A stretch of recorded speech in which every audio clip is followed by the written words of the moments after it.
If you see it now.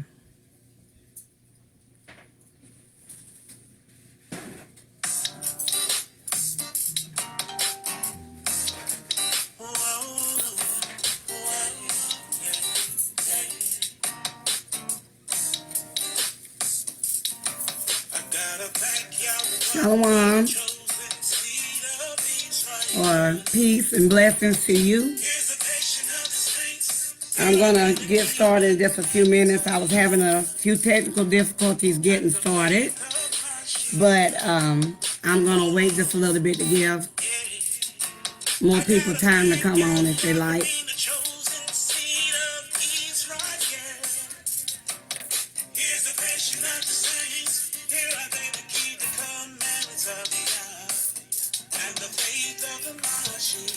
Just a few more moments to give someone else a chance to come on here on the live.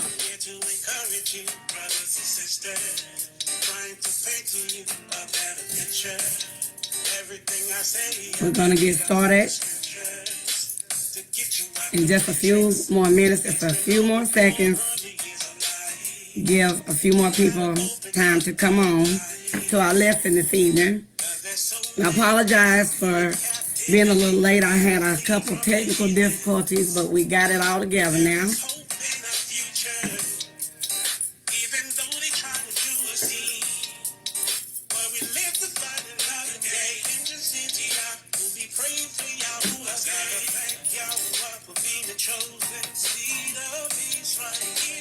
Couple more seconds and we'll start.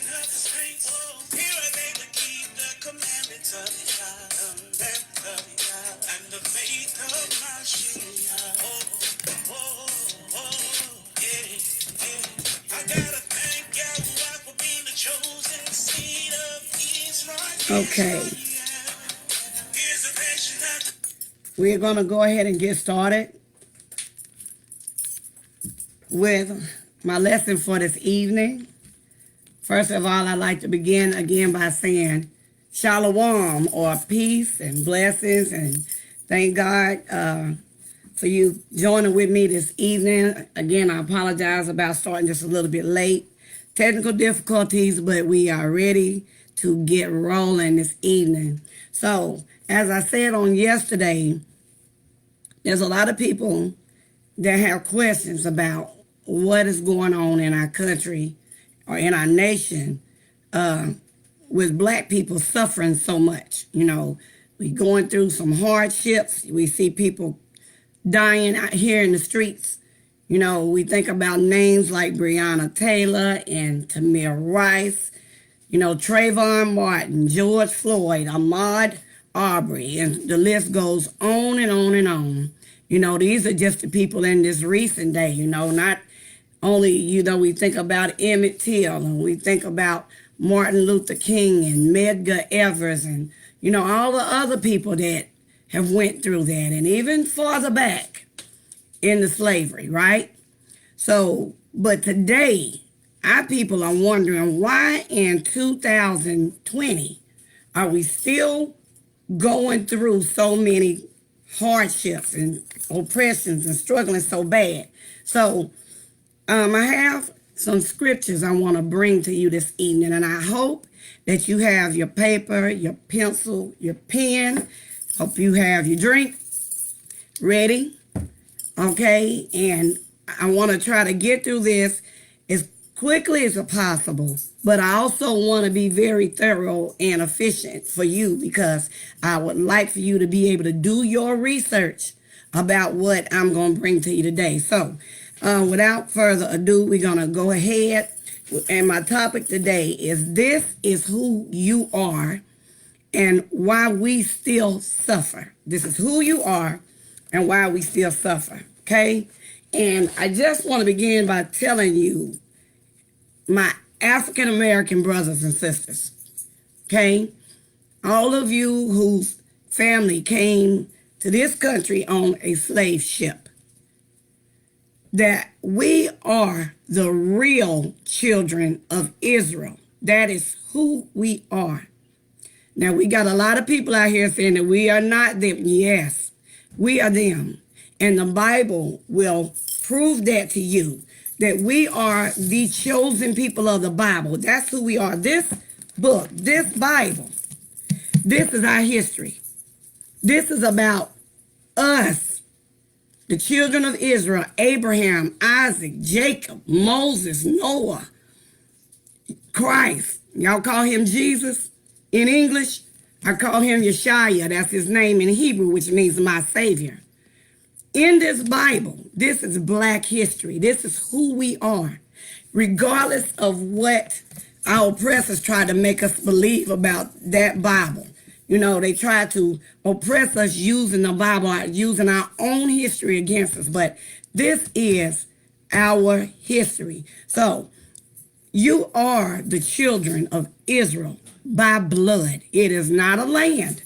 It is not the country Israel. Israel was a man. Jacob became Israel. His children became the children of Israel. And we are his real lineage. We are not Africans. The Africans got together with the Europeans and sold us into slavery. Okay? And we got scattered to the four corners of the earth. So we're going to open up the Bible and just start digging in. Okay? We're going to begin at Exodus. Exodus chapter 3.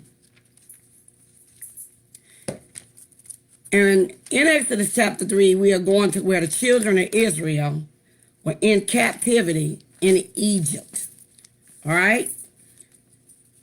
We're going to Exodus chapter 3. We're going to read verse 3 through 7. All right? Children of Israel in captivity. They began to cry out unto the Most High. You know, some of you were calling him Jehovah. Some people would call him that, or some people would call him other names, but Jehovah is not his name in Hebrew. So when I say Ahiah, I'm calling on the Father's name. Ahiah means I am that I am. That's who he told Moses that he was at the burning bush. He said, tell them that I am have sent me. I am in Hebrew means Ahiah. So here the children of Israel are in bondage in Egypt. The word Egypt means bondage. And I need y'all to remember that. We're going to go back over that a little later. The word Egypt means bondage. And back then, Egypt was called Mitzrayim. Mitzrayim, all right? So the children of Israel were here crying out to the Most High. And we're going to start at verse 7 and read verse 10 through 10. And the Most High said, I have surely seen the affliction of my people, which are in Egypt, and have heard their cry by reason of their taskmasters. For I know their sorrows, and I am come down to deliver them out of the hand of the Egyptians, and to bring them up out of that land unto a good land, and a large unto the land of flowing with milk and honey, and unto the place of the Canaanites, and the Hittites, and the Amorites, and the Perizzites, and the Hivites, and the Jebusites. These are down in the lands of Africa. Now therefore, behold, the cry of the children of Israel is come unto me. So right here, the Most High says, I hear my children crying out unto me. That is a key that I also need you to remember. And I have also seen their oppression wherewith the Egyptians oppressed them. Come now, therefore, and I will send thee unto Pharaoh, that thou may bring us forth my people, the children of Israel, out of Egypt. So here the Most High have heard them crying out unto him. They cried out to him in one accord. And when we move in one accord, the Most High moves also. You know, so he heard them crying out unto him in bondage, and he heard them. So the Most High, Ahiah, delivered the children of Israel out of bondage when he heard them crying out to him at the hands of his servant Moses. All right? So once he took them into the wilderness, the Most High gave a covenant for Moses to give to the children of Israel. He gave them laws, gave them statutes, he gave them commandments, all right? So I'm going to turn to Exodus chapter 24, verse 3 through 8. Exodus 24, verse 3 through 8. Okay? Here the Most High had told Moses the commandments and the covenants that he wanted to give to the children of Israel. So Exodus 24, verse 3 through 8 says, and Moses came and told the people all the words of the Most High and all the judgments, and all the people answered with one voice and said, all the words which the Most High has said, we will do. And Moses wrote all the words of the Most High and rose up early in the morning and builded an altar under the hill and 12 pillars according to the 12 tribes of Israel. Those tribes are the sons of Jacob. He had 12 sons. Most High changed Jacob's name to Israel. Each son represent one of the tribes, and all of their heirs are the 12 tribes of Israel. In verse 5, and he sent young men of the children of Israel, which offered burnt offerings and sacrifices, peace offerings of oxen unto the Most High. And Moses took half of the blood and put it in basins, and half of the blood he sprinkled it on the altar. And he took the book of the covenant and read it in the audience of the people. And they said, all that the Most High has said, we will do and be obedient. He said they're going to do it and be obedient. And Moses took the blood and he sprinkled the blood on the people and said, behold the blood of the covenant which the Most High has made with you concerning all these words. So at this point, Moses sprinkled the blood of the covenant upon the people. When he done that, that made a bond between the children of Israel and the Most High God. And he expected the children of Israel to hold to that covenant, all right? So when they said they will do them, we hear what you say, God, and we will do it. That sealed the bond for the children of Israel. So he told them all the laws, statutes, and commandments. And they said, amen, Father, we will do it, all right? So from Exodus chapter 20 through Deuteronomy 27, and I encourage you on your own time to go back and read that. This is the time that the 10 Commandments, as well as all the other laws, come into play. Okay, the Most High started telling them things that he requires of them because they were his special people. And because they were his special people that were chosen, he expects them to live a particular way. That's why the Bible calls us a peculiar people, all right? Because it's a special way that he wants us to live. The children of Israel, when the people saw them coming, they knew who they were because they wore fringes. They blowed the shofar. They carried the Ark of the Covenant. So when they saw God's children coming, they recognized them. Here's the children of Israel, and they began to fear them because they knew that God was with them, all right? So between Exodus 20 and Deuteronomy 27, these are all the laws, all right, that the Most High give to Moses to give to the children of Israel, all right? So I want to go at this point to the book of Leviticus. I want to go to the book of Leviticus, chapter 26. Leviticus chapter 26. I'm going to read through them. And you're going to hear some of the laws that the Most High gave the children of Israel. All right? This is before he gave more laws coming along later in Deuteronomy 28. All right? So, reward for obeying the commandments. All right? And then there's also a desolation for disobedience. Verse 1. Ye shall make you no idols or graven images, neither rear you up a standing image, neither shall ye set up any image of stone in your land to bow down unto it, for I am the Most High your God. We We already breaking those, and we'll talk about it later. Ye shall keep my Sabbaths and reverence my sanctuary. I am the Lord. I'm going to say Most High, okay? We're breaking that. If ye walk in my statutes and keep my commandments and do them, that's the key, then will I give you rain in due season, and the land shall yield her increase, and the trees of the field shall yield their fruit. Your threshings shall reach unto the vintage, and the vintage shall reach unto the sowing time. And he began to go on and on and on and on about the things that were going to happen if they reverenced his commandments. He walked in the statutes if they walked in them, and they did them. All right, those are blessings that was going to happen to them. All right, so you can continue reading, but when you get to verse 14, he's going to say what's going to happen if you don't. Leviticus 26:14.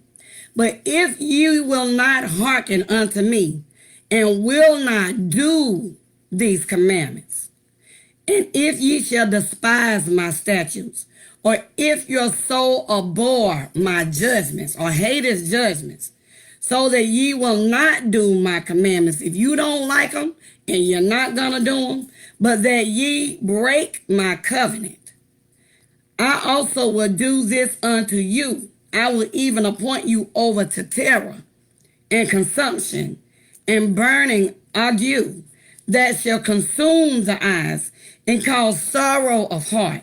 And ye shall sow your seed in vain, for your enemies shall eat it up. So no matter what you do, it is not going to prosper. All right? It's not going to prosper. Your enemies are going to take away from what you sow to do. All right? And I will set my face against you, and ye shall be slain before your enemies. And they that listen to this part right here. Verse 17. And I will set my face against you, and ye shall be slain before your enemies, and they that hate you shall reign over you, and ye shall flee when none pursues you. They that hate you will rule over you. We are the most hated people in this entire world. All over this land, our people are hated by all other nations. I am not talking about some individual people out of other nations, because we know that there are individual people that love us out of other nations, truly do love us, okay? But out of nations as a whole, we are the most hated people in the world. All right? So, verse 17 says again that they that hate you shall reign over you. And they're doing that right now today. We don't have no control in this country, all right? 18. And if ye will not yet for all this hearken unto me, then I will punish you 7 times more for your sins. All right? So I'm going to encourage you all to continue to read through Leviticus chapter 26, verse 1 through 46, because I'm going to go over it again in Deuteronomy 28 in detail. I want you to go over this on your own time, because you're going to see that it's going to tie in with Deuteronomy 28 in just a few, all right? So, and we are getting ready to break it down next. But here you see what the Most High said that he was going to do to the children of Israel if they did not keep his laws, statutes, and commandments, all right? So, again, read this over, and we're going to go to Deuteronomy 28. And it's going to tie in with Leviticus 26, 1 through 46. So, go with me to Deuteronomy 28.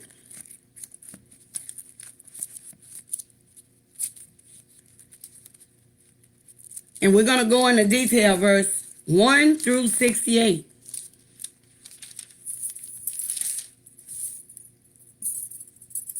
Now, some of y'all are going to be real familiar with these first 14 verses that I'm going to read. Because it seems nowadays we say those a lot in church because, you know, we know that we are blessed. We know that we blessed. You know, when we look around what we have and what God has done for us, we know that we are blessed. Okay? We could be in any other place in the world going through far more than what we're going through. You know, 100 years ago, 200 years ago, our people went through a lot more than what we're going through today. But nevertheless, we are still suffering as a nation. So let's go into Deuteronomy 28. We're going to begin to break some things down, all right?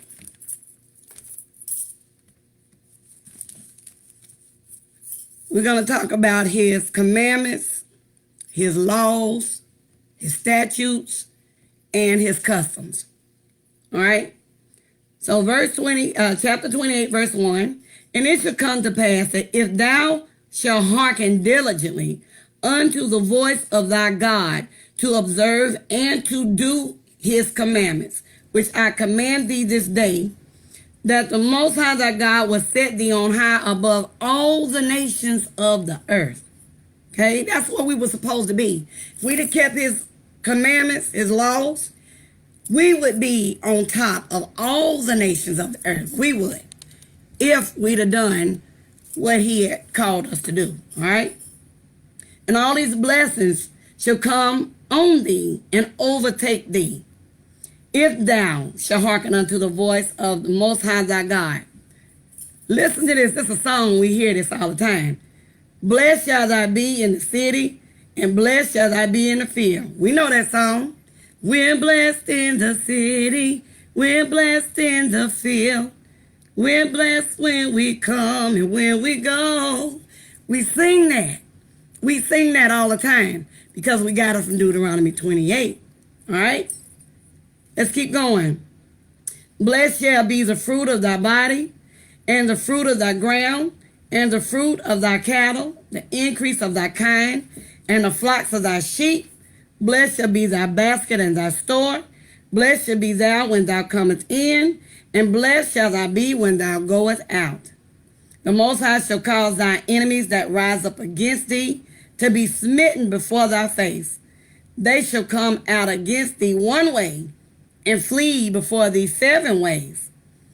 The Most High shall command the blessings upon thee in thy storehouses, and all that thou settest thine hand unto. He shall bless thee in the land which the Most High thy God giveth thee.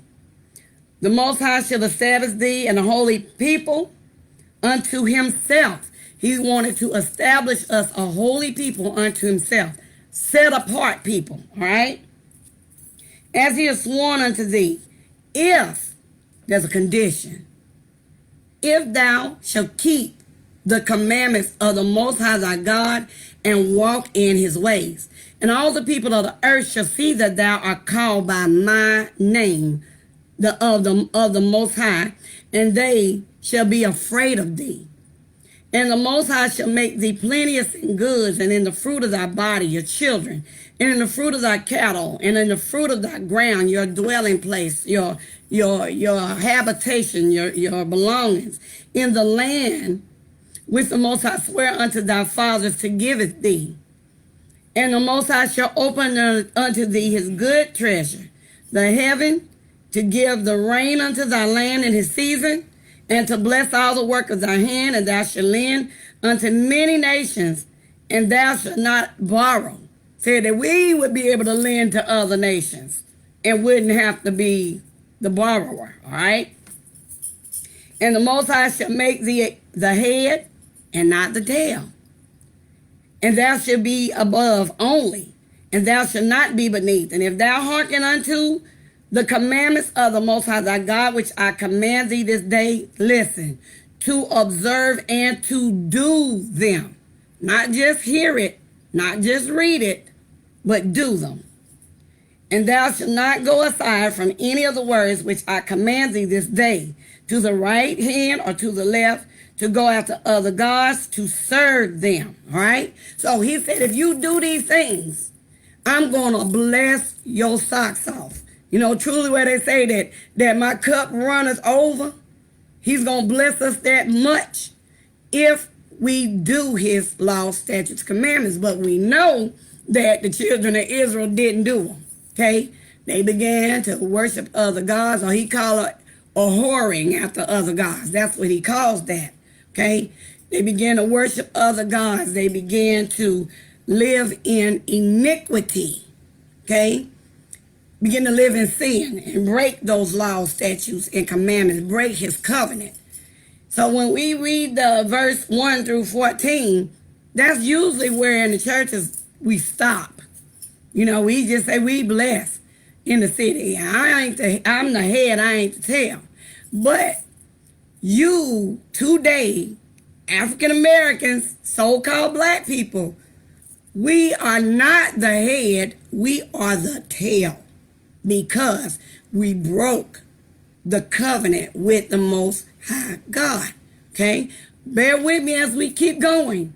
I'm going to show you that it's us who he's talking about. Okay? Not the people you see in Israel today. Not the Ashkenazi people that you see in Israel today. Okay? I hope you can see this pretty clearly. These are the people that they want you to believe are the Jews of the Bible. Okay? That's a lie. These are not the Jews of the Bible. These are Jewish converts. They are not the real indigenous people of the Bible. Okay? All right? These are converts. They converted to Judaism, which is not the same as what's in this Bible. Okay? That's not who we are. That's them. That's not us. When something has an ish, that means sort of, kind of, but not really. Something is reddish, blackish, is kind of red, but not really. They are Jewish. They are not the real Jews. They might have taken on some of our customs. They may have taken on our land because Israel is our land. So they may have taken that on and might try to pretend, but they are not the Jews of the Bible. The word Jew comes from Judah, the tribe of Judah. Tribe. All black people in the world in other places are called by tribes. I don't know no white tribes. They call white tribes clans. All right? We have the Ku Klux Klan. Black people are called by tribes. All right? So we're going to keep on moving on. So let's talk about what's going to happen if we'd have broke those laws, statutes, commandments. All right? Verse 15, Deuteronomy 28, verse 15. But it shall come to pass that thou wilt not hearken unto the voice of the Most High thy God, to observe, to do all his commandments and his statutes, which I command thee this day, that all these curses shall come upon thee and overtake thee. Now, having said that, the law is not a curse. The law is not a curse. The Catholic Church wants us to believe who is over the Christian churches, all right? Even though you might not think the Catholic Church is over the Christian church, they are the head of the Christian church. All denominations come from the Catholic Church. Methodist, Baptist, Presbyterian, Episcopal, Holiness, Pentecostal, Lutheran, and so on. All denominations were birthed out of the Catholic Church. And even though we might not realize it, the Catholic Church still has a hold on us in the Christian religion. Okay? I'll show you those things as well. All right? So the law is not a curse. He said that you will be cursed if you don't keep them. You, the people, the children of Israel, will be cursed if you don't keep them. Okay? He said, if you don't keep them, these curses shall come upon thee. So it's not the law that is cursed. The law is a blessing. God gave us a blessing. All right? There was a repercussion to pay for breaking them. And that was the curses of Deuteronomy 28 and Leviticus 26. All right? Verse 16. Cursed shall be thou in the city, and cursed shall thou be in the field. Cursed shall be thy basket and thy store. Cursed shall be the fruit of thy body and the fruit of thy land. Cursed gonna be your children. Cursed gonna be anything you try to produce in your land. All right? Cursed gonna be the increase of thy kind and the flocks of your sheep, or your belongings, your things you own. Cursed shall, and don't forget, flock and sheep was like money for them. That's going to be cursed. Cursed shall thou be when thou comest in, and cursed shall thou be when thou goest out. The Most High shall send upon thee cursings and vexations and rebuke in all that thou settest thy hand unto for to do, and until thou be destroyed, and until thou perish quickly, because of the wickedness of thy doings whereby thou hast forsaken me. It was wicked for them to forsake him. So he said he's going to put vexations on him. What's that? He's going to put troubles on us. He's going to put destructions on us, confusions, discomfort, panic, disturbance. We're in that state right now because our forefathers broke the law, statutes, and commandments. And yes, because they did that, we're suffering right now. He said even until your seed or until the fruits of your body, all right? So he said that those things was going to come upon you, all right? Verse 21, the Most High shall make the pestilence cleave unto thee, until he have consumed thee from off the land whither thou goest to possess it. So plagues. Right now, we are in the midst of a plague, a worldwide pandemic, okay? COVID-19, we're in the midst of a plague. But there's other things that fell upon us, people that are greater on us, which they say COVID is greater on African Americans than anybody else. Diabetes is one of these things he's talking about. Number one in diabetes, African Americans. High blood pressure, we're number one. Cancer, we're number one.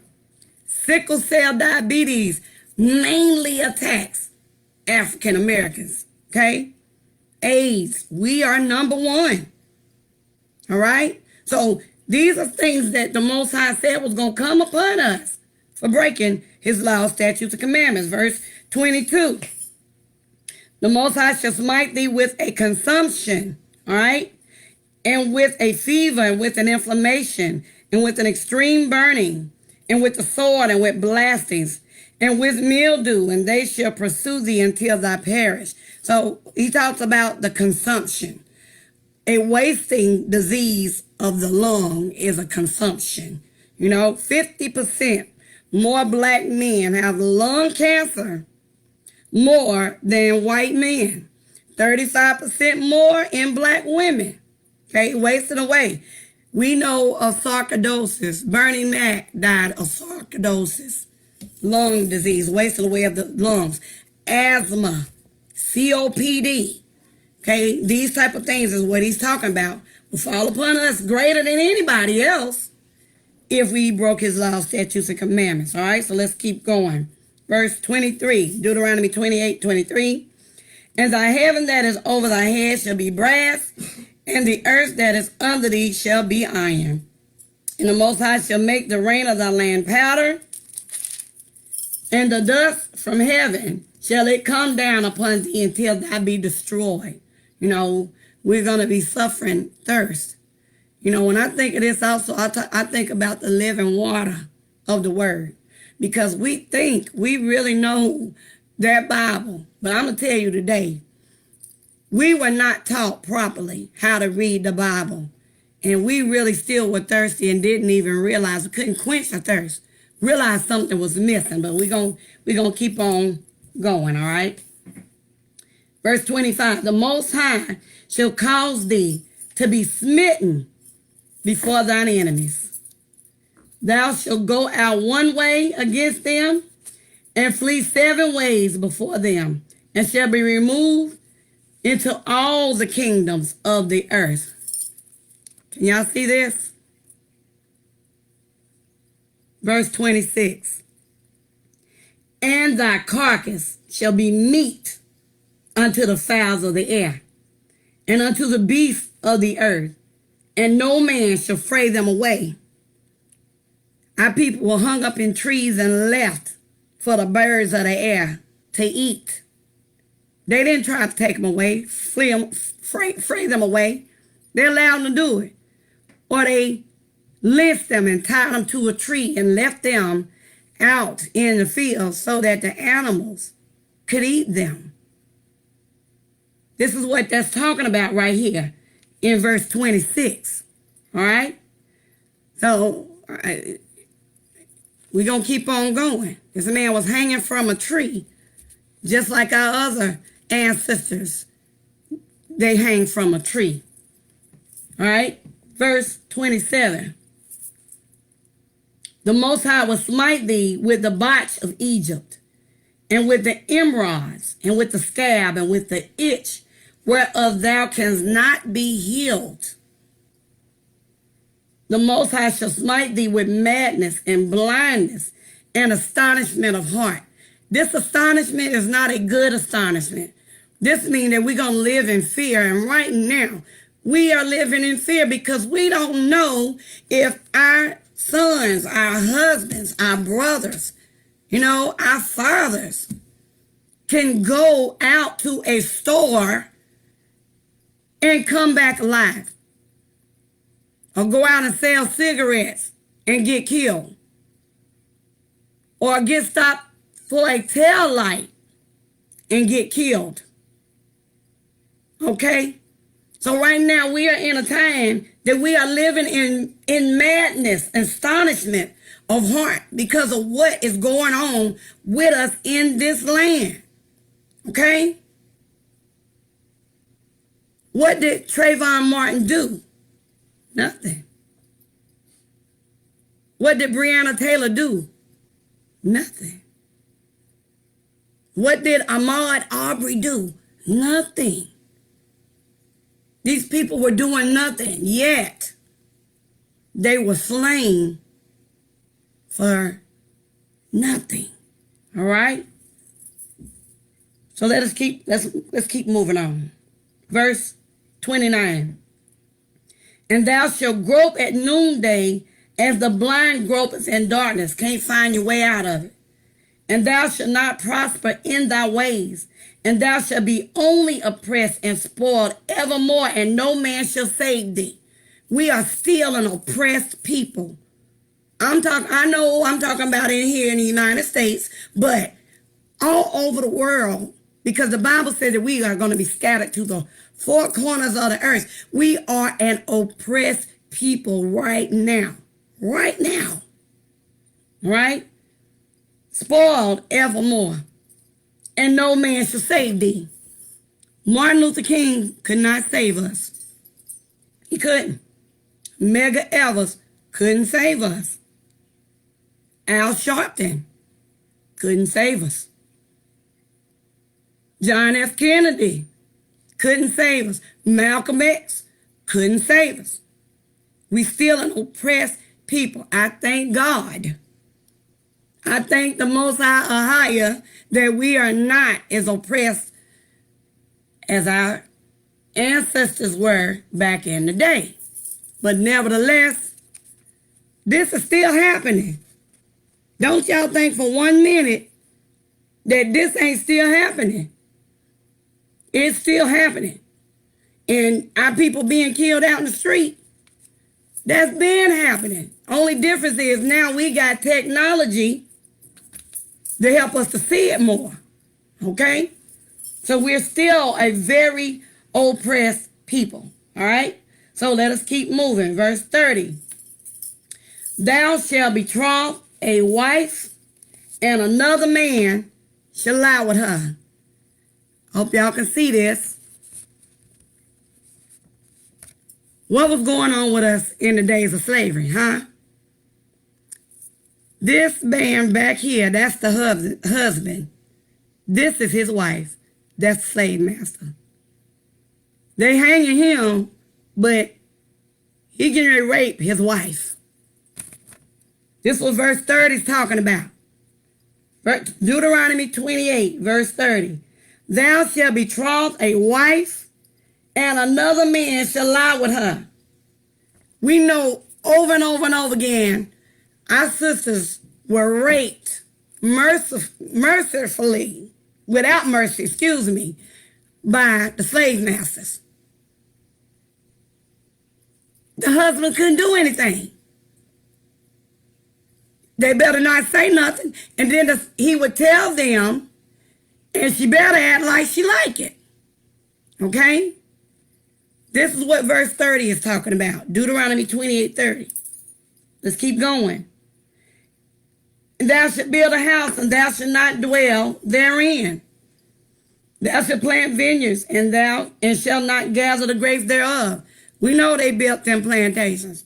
We know this country built on the back of slaves. They didn't live in them. They lived in them shacks. They slept on the floor. They didn't sleep in beds. They slept on the ground. Pallets made out of hay. All right? We know they planted those vineyards.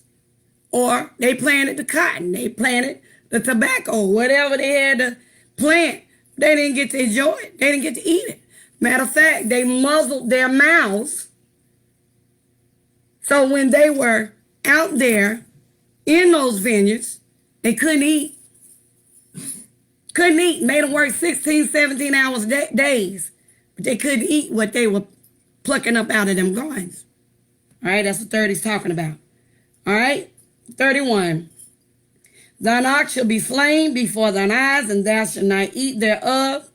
Thine donkey shall be violently taken away from before thy face, and shall not be restored to thee.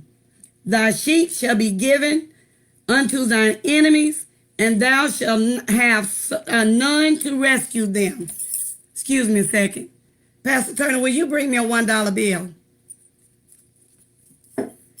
So no matter what they had, it's going to be taken. They couldn't have anything. No matter what they had, it was going to be taken. Now, our people right there today, thank you, can tell you right now of their grandparents, their own land, and the white people came and took it right out from under them. Wasn't nothing they can do. They took it right out from under them. All right, I'm only speaking of us here in America. And once again, to my friends that are not African American, listen, I want you to know I love you. I want you to know that, okay? And you need to get an understanding of it too, because this is going to be an effect on you later on. But we'll get into that a little later, okay? But they took the lands from our people. And we know this for a fact. All right? So let's continue. Verse 32. Thy sons and thy daughters shall be given unto another people, and thine eyes shall look and fail with longing for them all the day long, and there shall be no might in thy hand. I hope you can see that pretty good. That is a slave auction right there. The auction that got the baby up by one arm. That's the mama begging them not to take her baby and sell them. Not to take the babies from them. This is what verse 32 is talking about. Thy sons and daughters shall be given to another people. You're going to see it happening. Okay? You're going to look. And you're going to long for them, begging, pleading for them not to do it all the day long. And there shall be no might in thy hand. This happened to our people, and y'all know it. Everything I'm reading, y'all know it happened. Our schools were not going to teach us about so many things. They don't want us to know, but so much. They only want to tell you so much of it, and that's it. They're not going to tell you about 16, 19, and forward. They're not going to tell you about anything after, but I digress. We'll get on with this, all right? No might in your hand, verse 33. The fruit of thy land and all thy labors shall a nation which thou knowest not eat up, and thou shalt be only oppressed and crushed away. Okay, the other people got to eat and drink and be merry, but you didn't. We didn't. All right, verse 34. So that thou shalt be mad for the sight of thine eyes, which thou shalt see. And I'm going to tell you, I can't watch Roots very much. Can't watch it, because when I do watch it, I get angry. And I know a lot of y'all do too, but I'm going to tell you something. They going to make sure that you see that on TV every year, because they want you to remember what they want you to think you are. They want you to think you ain't no more than just that slave still. They want you to see that. Just to give you a reminder of who the head is and who the tail is. They show it every year. Think about that for a minute, all right? Let's move on. Verse 35. The Most High shall smite thee in the knees and in the legs with a sore box that cannot be healed from the soles of thy foot unto the top of thy head. And also, some of these things that I'm reading are past tense and some are present tense. Okay? Some of it's going to be future tense. So, some of the things past, some present, some both, some future. Verse 36. The Most High shall bring thee and thy king which thou shalt set over thee unto a nation which neither thou nor thy fathers have known, and there thou shalt serve other gods, wood and stone. I'm going to get back to that in just a moment. Okay? But our people, the Hebrew people that were in the land of Africa, the southern western corner of Africa, those were the Hebrew people. Indigenous African people were not there. They were more in the northern western parts of Africa. Okay? The Hebrews, the Israelites, traveled down to the bottom west side of Africa. So don't forget that, all right? Verse 37. And thou shalt become an astonishment, proverb, a byword among all nations, whether the Most High shall lead thee. What is that? What is a byword or proverb? Okay? The Most High called us Hebrews and Israelites. But our oppressors told us who we were. They told us that we were niggas. They told us that we were Negro. They told us that we were black. They told us that we were colored. They told us we were African American. They called us spear chuckers. They called us porch monkeys. They called us spades. And the list go on and on. Africans, even Africans, got a word for us. They call us kata. That means cotton pickers. All over the world, we are known by these proverbs and bywords all over the world. That's who they want us to think we are. And it's working. Because right now, we'll look at another person of color, say that's my nigga right there, and we think that's okay. That is not okay. That is not a term of endearment. Okay? That's not okay.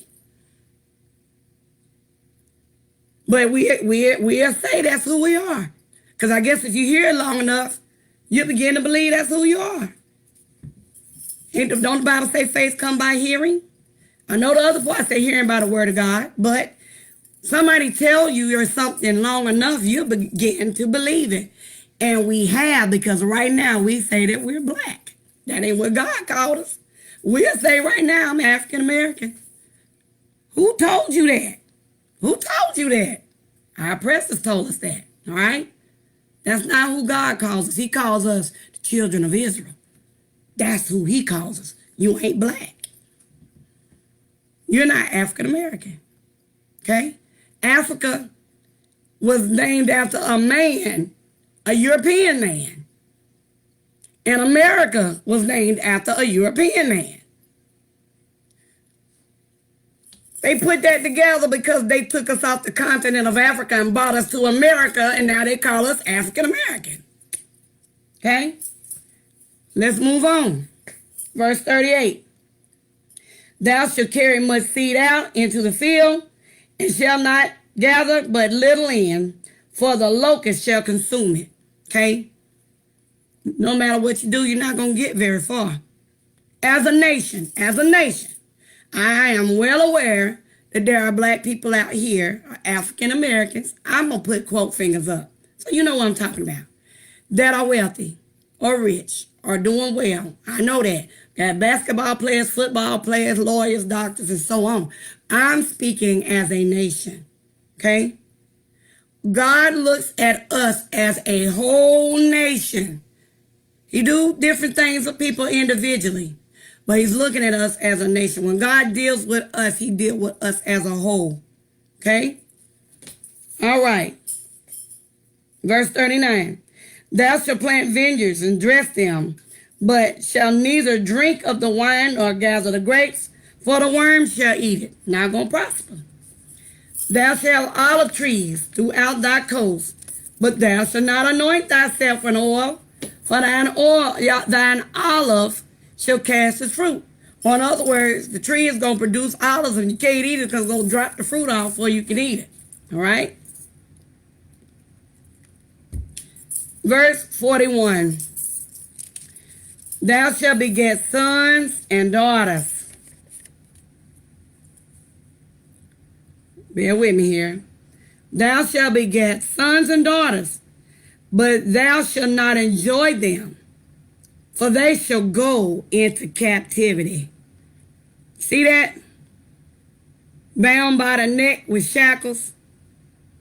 Do you see the Africans back there with the whip?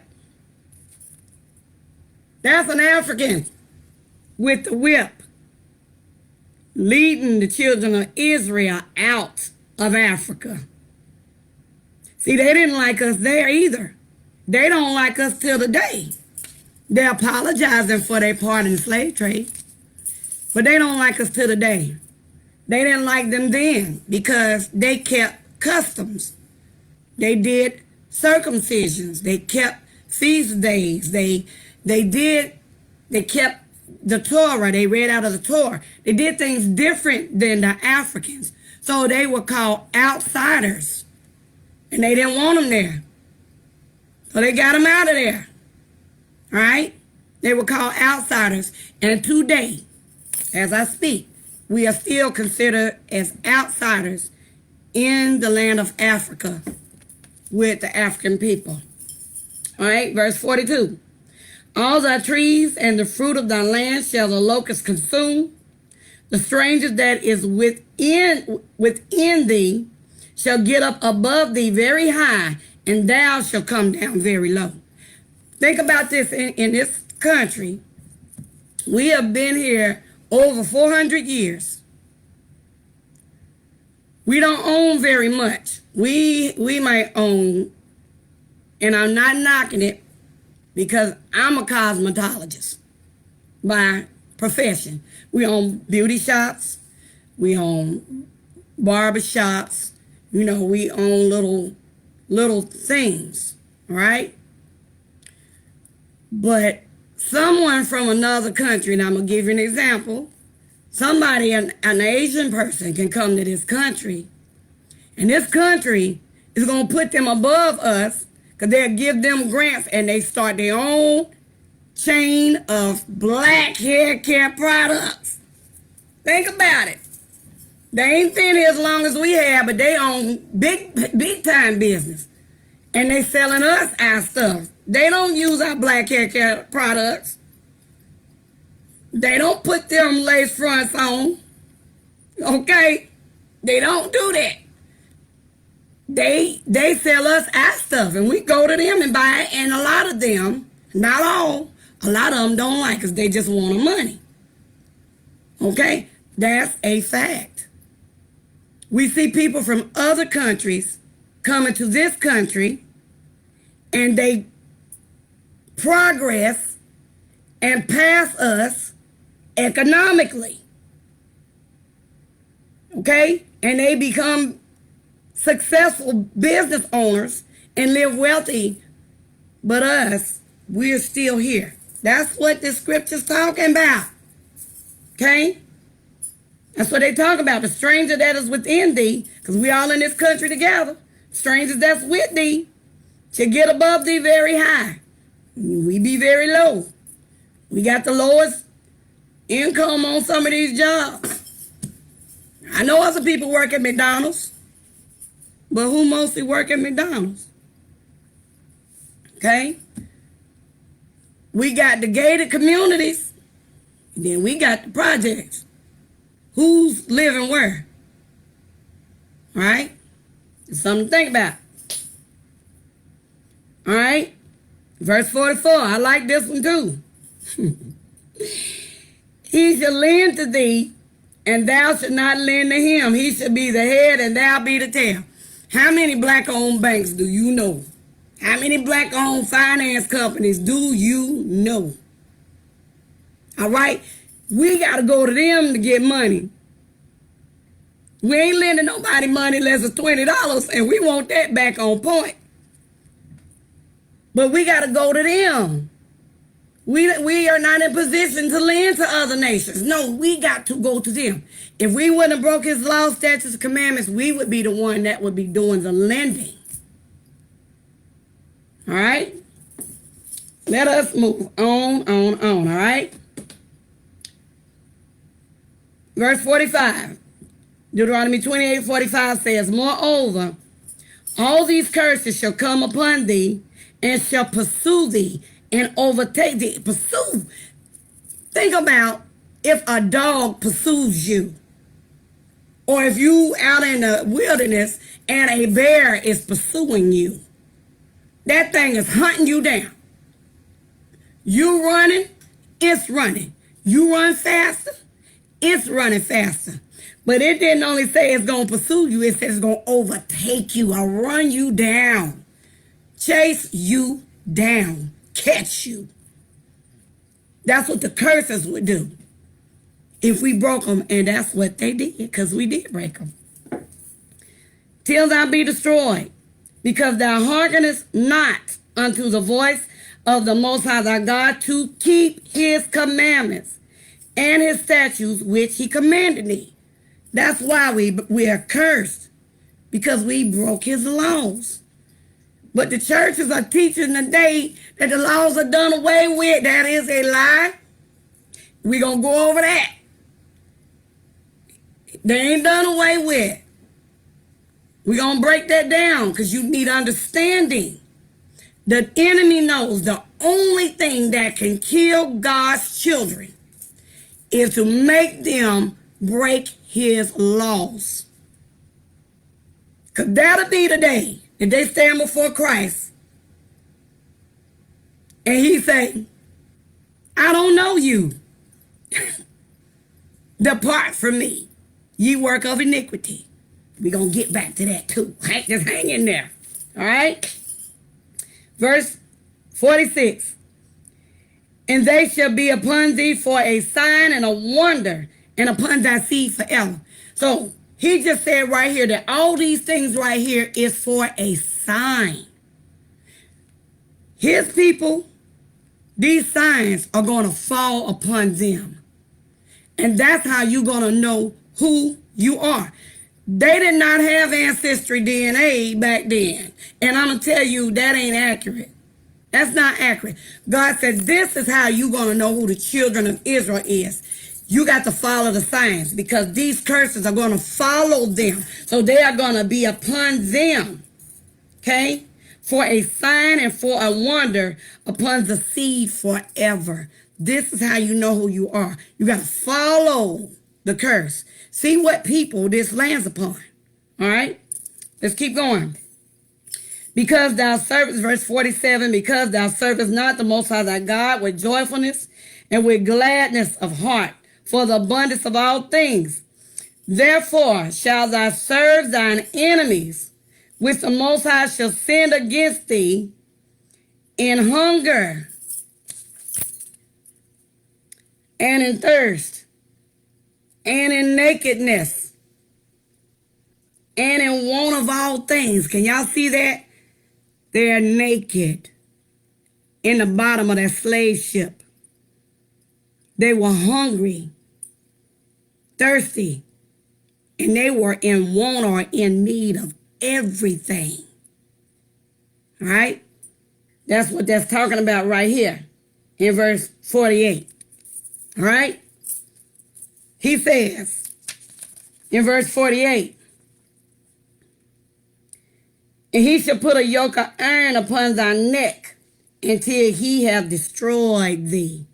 You see that man right there? He got a yoke of iron upon his neck. A slave. To prevent him from running. And they made it that big so if he ran in the trees, it would get hung up and they could catch him. All right? Yoke of iron upon their neck. We know they put shackles upon their necks and their feet, their arms, on their mouth.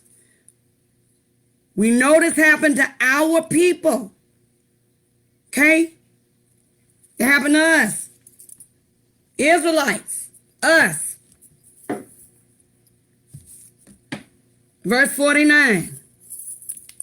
The Most High shall bring a nation against thee from far, from the end of the earth, as swift as the eagle flies, a nation whose tongue thou shalt not understand. Now, it said a nation's going to come from afar. We were on the coast of Africa. They're going to come from afar, as swift as an eagle flieth. I'm going to show you something because they mock us in our face every day. This is the back of a dollar bill.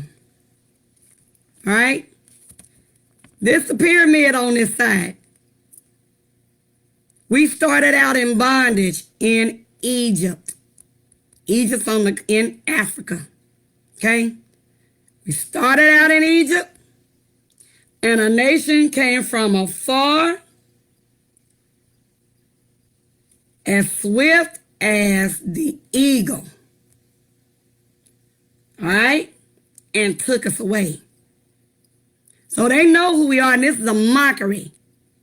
Children of Israel started out in Egypt, in bondage. Then we came to America, in bondage. They know who we are. We don't know who we are. All right? They know who we are. And they knew who they were coming for. They were looking for the cursed ones in Africa. They were looking for the cursed ones.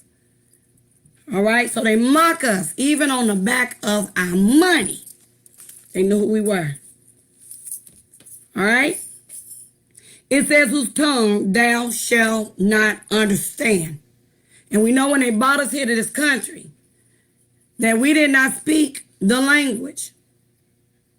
They would not let us learn how to read. They wouldn't let us learn how to write. They wouldn't let us learn to do none of those things. But they did know how to speak. So when we heard them say, Massa, we thought they were speaking broken English. We thought they were speaking broken English for the word massa. But the word massa, M-A-S-S-A, is Hebrew for oppressor. They spoke Hebrew. They wrote Hebrew, but they couldn't get caught writing that. They better not try to speak it. They better not try to speak it. Because if they try to speak it, there's going to be consequences. All right? So, they knew who they were. All right. Verse 50. A nation of fierce countenance, which shall not regard the person of old, nor show favor to the young. See this old man? They did not care how old he was. They did not care how bad his body hurt. He better pick that darn cotton. They didn't care. They did not give regard to the person of the old. Better not say he tired. He better pick that cotton. All right? He didn't show favor to the young. You see this? That's a baby out there picking cotton. A baby. That bag on his back looked like it weighed just as much as he do. That baby better pick that cotton. Didn't care about his age. This is what happened to our people for breaking the law, statutes, and commandments. Didn't care about your age. Soon as you were able to pick that cotton, you picked it.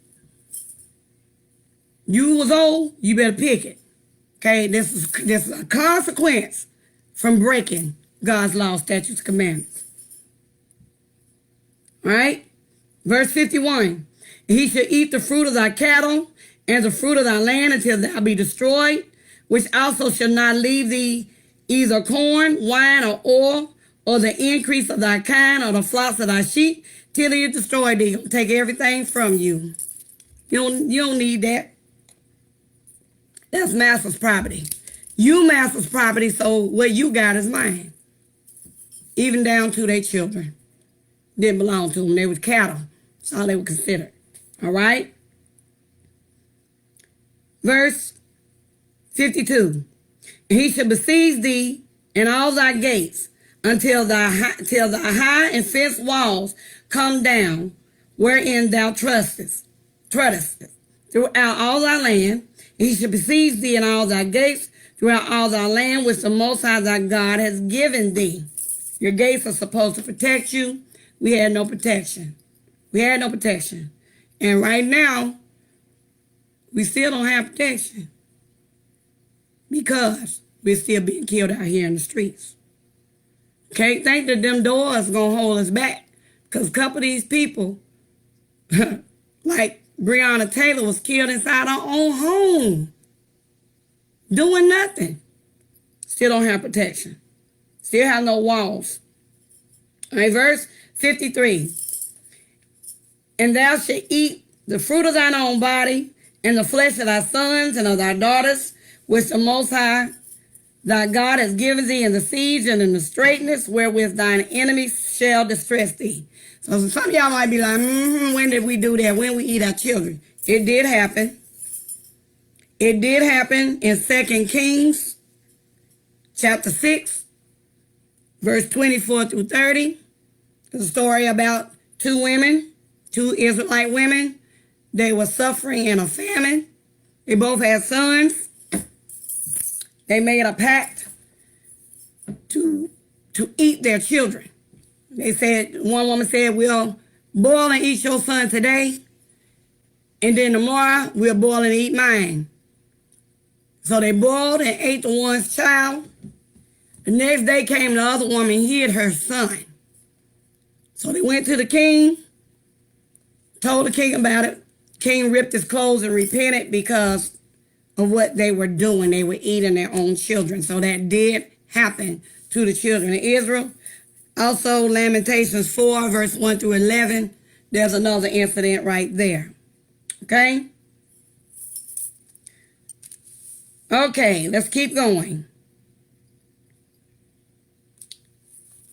Verse 54.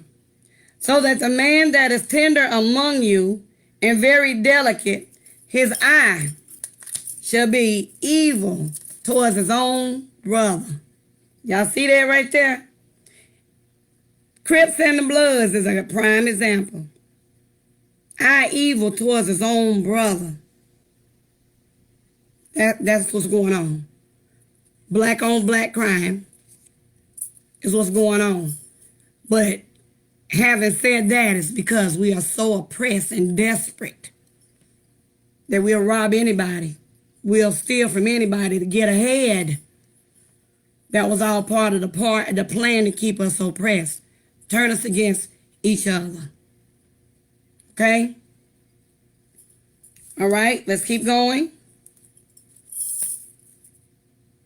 The man that is tender among you and very delicate, his eyes shall be evil towards his own brother and toward the wife of his own bosom. Domestic violence within our families. All right? And toward the remnant of his children, which he shall leave. Tell me that ain't what's going on today. These single mother families out here. Maury Prov is making it look real popular, saying, I ain't the daddy. All right? Single mother families. And for the fathers that are there, I tip my head to you. I tip my hat to you. I thank you.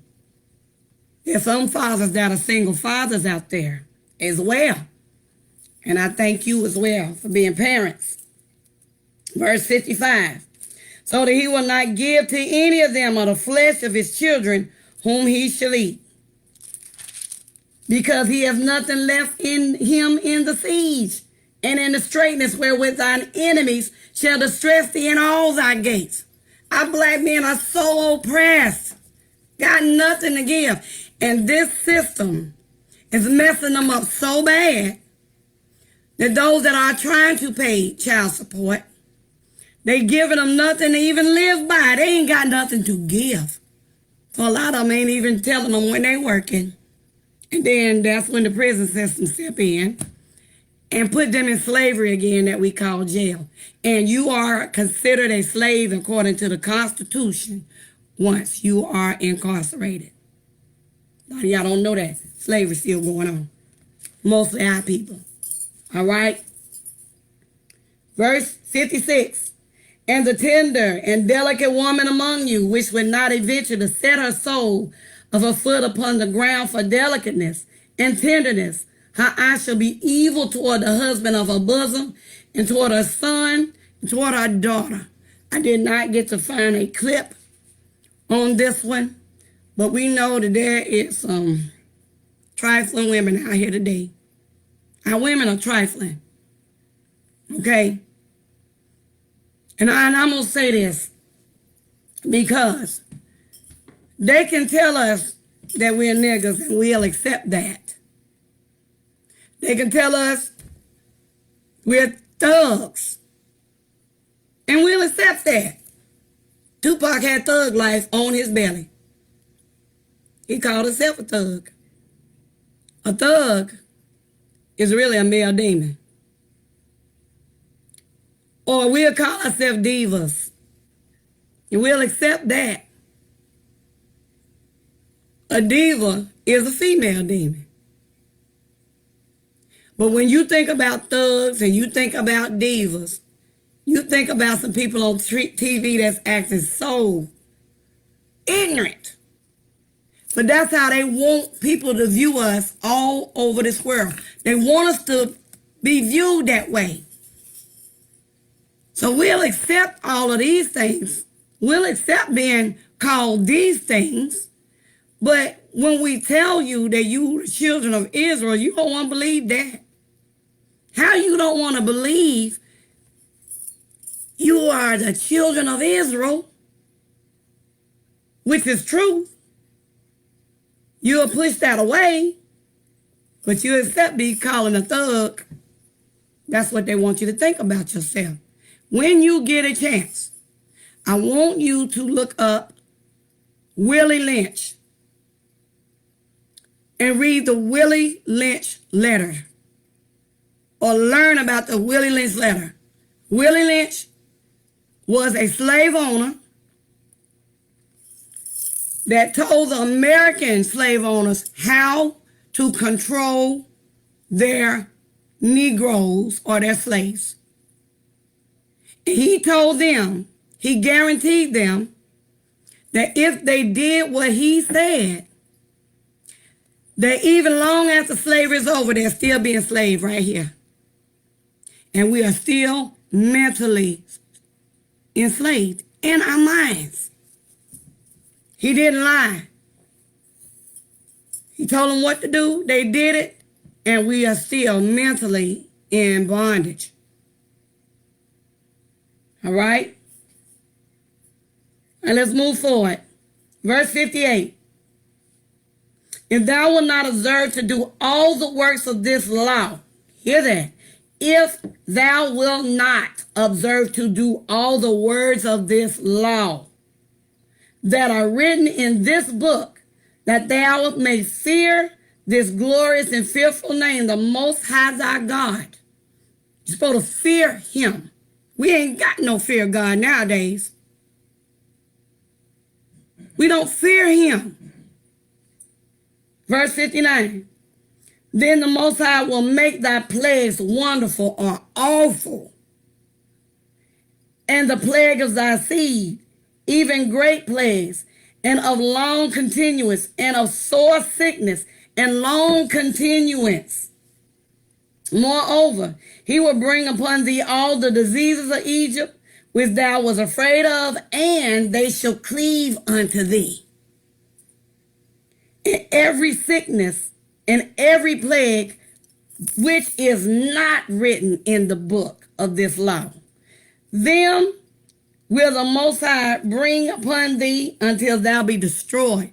Back then, there wasn't no such thing as AIDS. I remember there was a time there wasn't no AIDS. That's one of these plagues. Okay? This COVID stuff, that wasn't written back then. It's plagues that came to pass because of our sin. And it ain't over. More plagues are coming. Because we broke the covenant. Verse 62. And ye shall be left few in number, whereas ye were as the stars of heaven, for a multitude, because thou would have not obeyed the voice of the Most High thy God. It shall come to pass that as the Most High rejoiced over you to do you good and to multiply you, so the Most High will rejoice over you to destroy you and to bring you to naught, or to bring you to nothing. And ye shall be plucked from off the land whether thou goest to possess it. We were to possess Israel. Because we broke the covenant, we were plucked off and scattered to the four corners of the earth. All right? Verse 64. And the Most High shall scatter thee among all people, from one end of the earth even unto the other. And there thou shalt serve other gods, wood and stone. So, I bet you don't think you are serving another God if we are in Christianity, right? But this cross is made out of wood. And even though this is a European man kneeling before it, we kneel before that cross. That is idolatry. That is a piece of wood that ain't got no power. But we act like this thing got some power. It does not have power. That's where the wood come from. What about stone? That's called the Kabbalah stone. This is from Islam. And those little dots, those are people. And they walk around this stone, praying to this stone. And that looks ridiculous to us, but it's just as ridiculous kneeling before this wooden cross. And the two religions that we are in the most is Christianity and Islam. Those are the two that we as African Americans are in the most.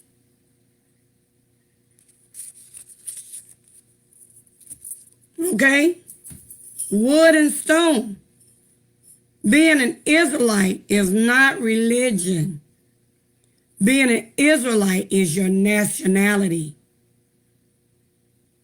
Religion can send you to hell just as quick as the day is over. Because a lot of religion is mixed with paganism. Christianity is mixed with paganism. Okay, we'll get into that. But if you are keeping holidays, every holiday has a God attached to it, and it is not the Most High God. Every holiday, every single one. Even Thanksgiving, they just had Thanksgiving. I don't celebrate holidays. Cornelia or Demeter is the goddess attached to Thanksgiving. Christmas, that is not Christ's birthday, December 25th. That's Tammuz's birthday, Nimrod's son, December 25th. And that's worship, that's Saturnalia. Every holiday, idol worship. Birthdays, idol worship. That was not what we were doing before we were scattered. Okay? Gonna keep moving. Keep going. All right. Verse 65. And among these nations shall thou find no ease, neither shall the sole of thy foot have rest. But the Most High shall give thee a trembling heart, and failing of eyes, and sorrow of mind. And thy life shall hang in doubt before thee, and thou shalt fear day and night, and shall have none assurance of thy life. And we don't. We don't. In the morning thou would say, with God it were even, and at even thou shalt say, with God it were morning. For the fear of thine heart, wherewith thou shalt fear, and for the sight of thine eyes, which thou shalt see. We see it all day long, how our people struggling, and we are faint of heart. We fear. This is the kicker. All right? Y'all ready for this? 68, the last one. And the Most High shall bring thee to Egypt again. Now, I told you earlier, remember that the word Egypt means bondage. He shall bring you to Egypt again with ships. Check that out right there. He's going to bring us to bondage again with ships. By the way whereof I spake unto thee. What nation of people was scattered to the four corners of the earth with ships but us? No other nation was scattered to the four corners of the earth with ships. By the millions of us. These are your signs that you are the children of Israel. Don't let nobody tell you that you are not them. You are them. No nation was scattered to the four corners of the earth with ships. Four corners of the earth. Hope you can see that. This is the slave trade map. This is the transatlantic slave trade. From the western corner of Africa, southern western corners, we had the transatlantic slave trade to North America and South America, scattered on ships.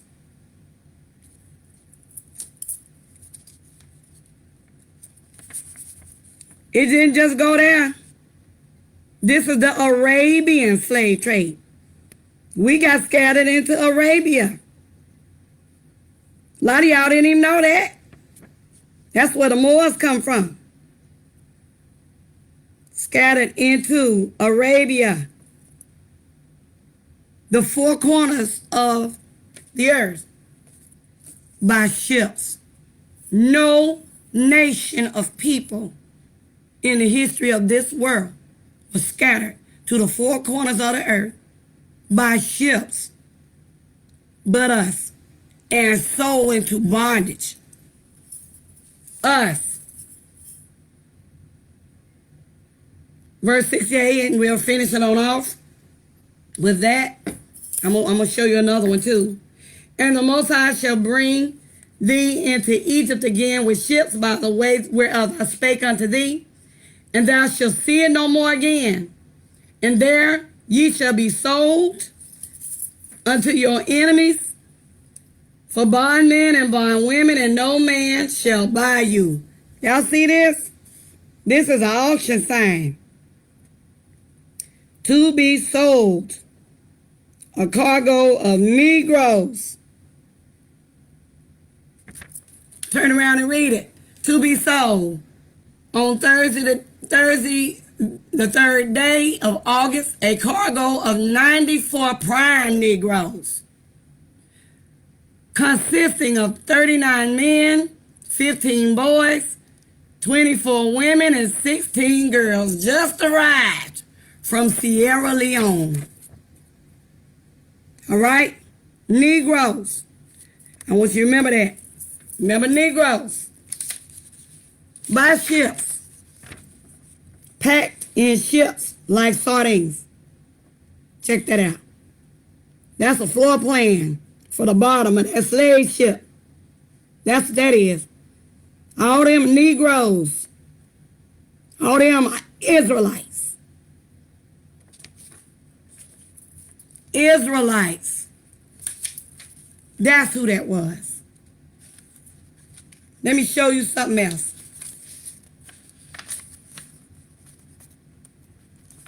I hope y'all hanging there with me. If you need to get something to drink, get it. Okay? Show you something else. This is a map. I'm trying to find the right angle here. Of the southwestern region of Africa. Do you see that middle part there up there at the top? It says Negro land. It says Negro land. All right? Get you centered up here. Right here. I hope you can see it. I'm trying to make sure you can. This area here was called the Kingdom of Judah Slave Coast. This is a real map. Slave Coast. Kingdom of Judah. Negro land. Slave Coast. Kingdom of Judah. They knew who we were. They knew who we were. They might call it also Ouidah. W-H-I-D-A-H. Or even with an O, Ouidah. That's French. Okay? Kingdom of Judah or Ouidah. Slave Coast. This is right near Benin in Africa. There we go. One more time. Negro land up there. Negro land. Kingdom of Judah. Slave Coast. They were coming for us. I blowed it up. See a little bit better. See that? Move my cup over here. Kingdom of Judah. Or Ouidah. Slave Coast. That's Africa. That's where they took us from. That's where they took us from. From there, from the Kingdom of Ouidah, which is right there. There's Ouidah, Judah. This is the direction that they took us. Right into the transatlantic ocean and the slave trade. All right? Right in Benin, Africa.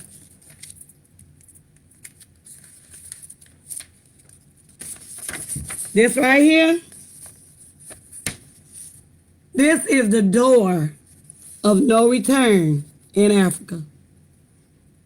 This is the door that the Israelites had to pass through when the Africans sold us to the Europeans to get on those slave ships and never to return. The door of no return.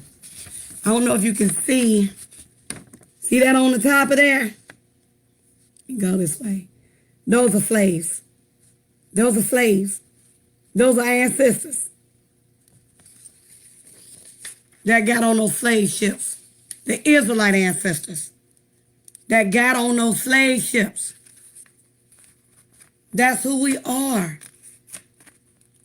That's who we are. Don't let nobody tell you that you are not Israelites, because you are. You're Israel. You're Jew. You're Judah. These ain't Judah. Those are not Judah. Check this out.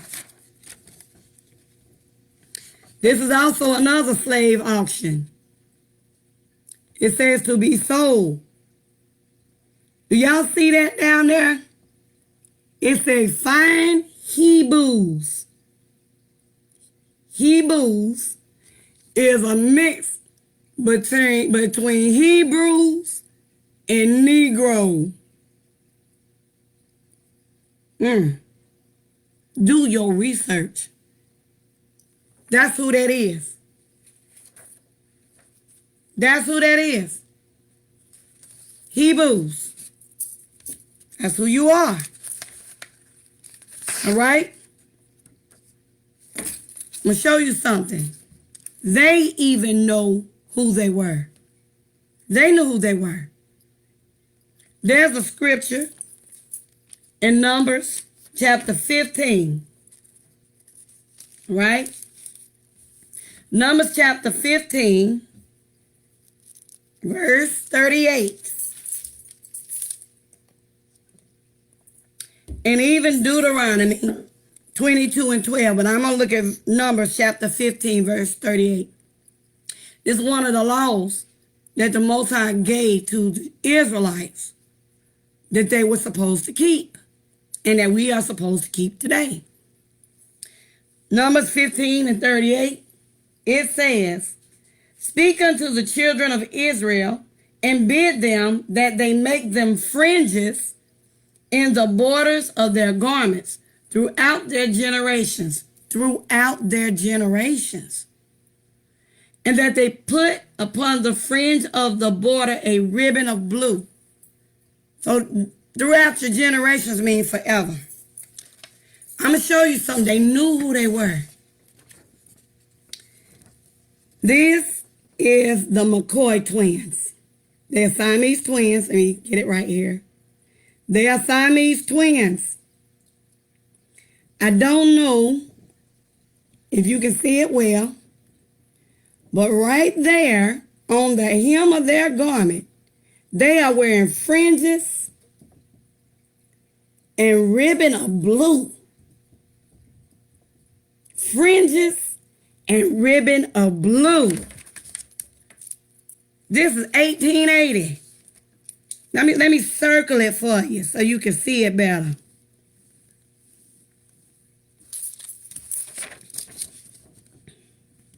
See that?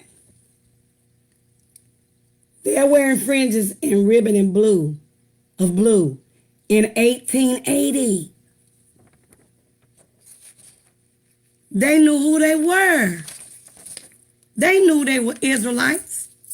They were wearing fringes. We just don't know. In Farmville, Virginia, right today, this is like a historic marker. Get it where we can see it. This is a historic marker of the Free Blacks of Israel Hill, Farmville, Virginia. This is up right now. I'm going to read it to you. It says, just west of the west lies Israel Hill, settled in 1810 through 1811 by approximately 90 former enslaved persons who received freedom and 350 acres from Judith Randolph under the will of her husband, Richard Randolph, cousin of Thomas Jefferson. These Israelites, you hear that? These Israelites and other free African Americans worked as farmers, craft people, and Appomattox River boatmen, Some labored alongside whites for equal wages and defended their rights in court. You can read the rest. I wanted you to see the word Israelites, slaves in Virginia. They knew who they were. They knew who they were.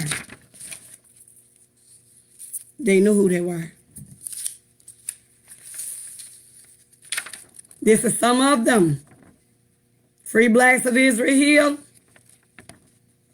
These are some of them. I know the picture of the congregation is blurry, but on that sign back there, they wrote in Hebrew. Hebrew writing. They knew they was Israel. We don't know. We don't know, all right? But we're Israel. We're the Israelites. Okay? That's who we are. Dispersed to the four corners of the earth. And the reason that we don't know who we are, because there's a plot against us. You know, we always talk about the man, or we see movies talk about the man, and we think that's funny, and we laugh about the man. And we hear that a lot, the man, all right? But that's real. And the Bible warned us about that in Psalms. So turn with me to Psalms 83. Psalms 83. I hope y'all bear with me, because this is important. And it is vital to your salvation. Vital to your salvation. Because only until you realize who you really are, you're not going to know how important you are. You're not going to know how important you are, and you're not going to know how to really attain salvation. Okay? That's why it's only going to be a remnant to get in. If it's only going to be a remnant, and the Christian church is so big, why are so many going to go to hell? Think about that. It's something that we were lacking. And I'm not down on nobody, because I was a Christian preacher for 16 years. The Most High blessed me in the Christian church. He brought me to him through the Christian church. So I'm not down on nobody. But we prayed in the Christian church and asked God to give us more wisdom and knowledge. And you really don't know what that's going to be and how profound it is until he do it. Okay?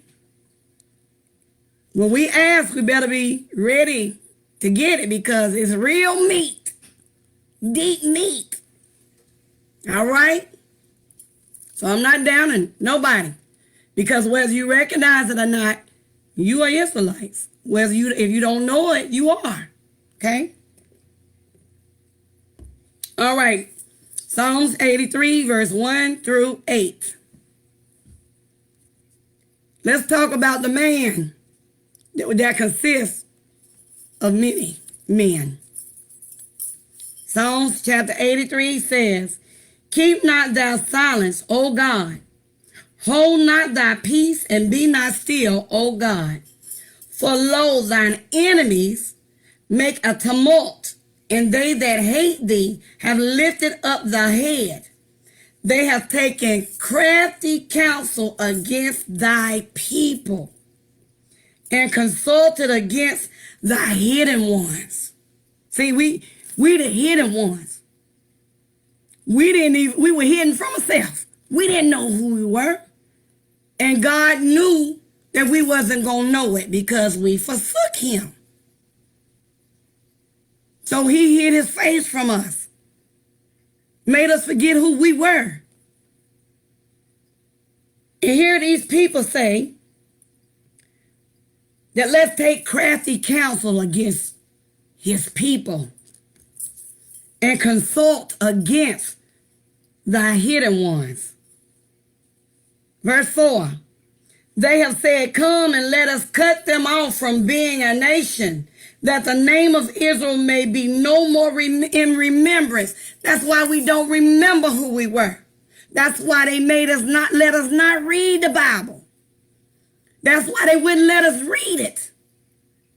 Because they knew if we learned to read that we would know who we were in the Bible.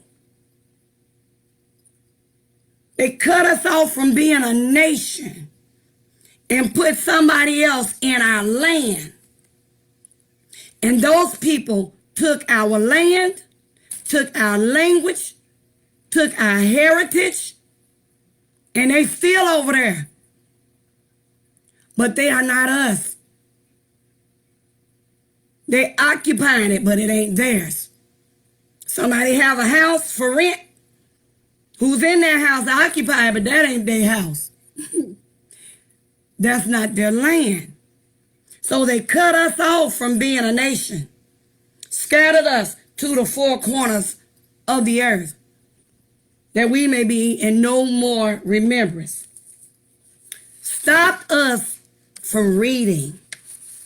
All right? Let me show you something else. The ones that did learn to read, they had a special Bible for them. Let me see. Let me get it right here in front of this thing. Had a special Bible for them.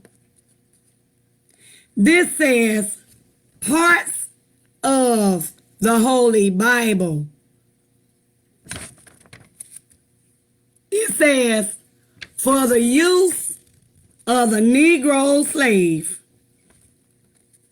Parts of the hidden of the Holy Bible for use for the Negro slave. Because what they did, when they did learn to read, they gave them a Bible that was cut up that they could use to keep them in bondage. See? They made them read stuff like slaves must obey your masters. Right? They did that. Slaves must obey your masters. Gave them that so that we could believe that God intended for us to be slaves. You know, even the prophet Jeremiah questioned God because we went in and out of slavery. We went to the Egyptian slavery. We went to Babylonian slavery. We went to the Persian slavery. We went to the Grecian slavery. We went through the Roman slavery. And the final slavery was the transatlantic and the Arabian slavery. Those were the final ones. So they cut us off from being a nation, all right? And then they used the Bible against us. And then let me tell you the other thing they took with this crafty counsel. But let me finish reading this out, all right? That the name of Israel may be no more remembrance. Verse 5. For they have consulted together with one consent. They are confederate against thee. Ain't that something, the word confederate? And we fight about a Confederate flag right now flying. And we don't like it because we know that it represented hate against blacks, so-called African Americans. All right? So they had a Confederate against us. All right? Verse 6, the tabernacles of Edom, the Edomites, and the Ishmaelites of Moab, the Hagarenes, Gebal, and Ammon, and Amalek, and the Philistines, with inhabitants of Tyre. These are talking about Africans. It's talking about Europeans. It's talking about the Muslims, not black Muslims, okay? It's talking about all these people of the earth coming against us. All right? Ashur also is joined with them. They have holpen the children of Lot, Selah. So all these people come against us. All right? And they made an agreement that they won't make us forget who we were. And it worked. Our forefathers knew it. But then they turned around and they did something to help us forget. Wouldn't let us read. Wouldn't let us write. Right? Took the Bible, chopped it up, made us think that we were nothing more than slaves. And then something else they did. They changed the image of Christ. Y'all say Jesus, I say Yeshua. They changed the image of Yeshua from black to white to make us believe that white is predominant over us or dominant over us. That white people were dominant over us. That's what they did. Then what they also did is they cut the Bible up in other parts. The Catholics took some things out of the Bible. Okay? They took the Apocrypha out of the Bible because there was things in that Bible that would reveal who we were and how they changed the image of Christ. And I'm going to read it to you. A lot of people might not have the Apocrypha. All right? But in the Apocrypha, it's a book called the Wisdom of Solomon. All right? The Wisdom of Solomon. I'm going to read this to you real quick and then we're going to move on. This is Solomon, Wisdom of Solomon, starting at verse 14. It said, for the vainglory of men, they have entered into the world, and therefore shall they come shortly to an end. For a father afflicted with untimely mourning, I lost my place. For a father afflicted with untimely mourning, when he had made an image of his son, of his child, soon taken away, he died, now honored him as a god, which was then a dead man, and delivered to those that were under him ceremonies and sacrifices. Thus, in process of time, an ungodly custom grown strong was kept as a law, and graven images were worshipped by the commandments of kings, whom men could not honor in presence because they dwelt far off. They took the counterfeit of his visage from far, and made an express image of a king whom they honored, to the end that by this their forwardness they mighty flatter him that was absent as if he were present. Also the singular diligence of the artificer did help to set forward the ignorant to more. Let me find my place. I just turned my page. To more superstition. For he peradventure willingly to please one in authority, forced all his skill to make the resemblance of the best fashion. And so the multitude, allured by the grace of the work, took him now for a god, which a little before was but honored. And this was an occasion to deceive the world. This is talking about a pope, and I left my notes in the back. But this pope had a son named Caesar Borgia. Caesar Borgia. And his son died. And the pope mourned his son. As you don't know, the pope is Catholic. Okay? He mourned his son. And Caesar Borgia had an affair with Leonardo da Vinci, who was the artist.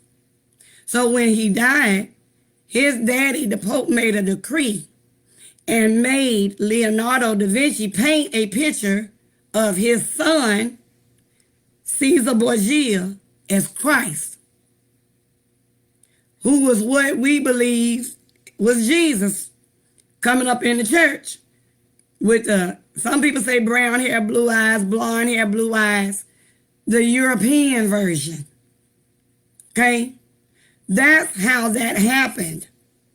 And it was written in Apocrypha, and they took it out because they didn't want you to know that. Because everybody know that the Bible said that his hair is like lamb's wool. Feet and arms the color of burned brass. All right? So that was another way they made us forget who we were. Because Christ came to save his people. His people. So if he was white, that couldn't be us. But the Bible tells us plainly that he was a man of color. Lamb's wool, that's nappy.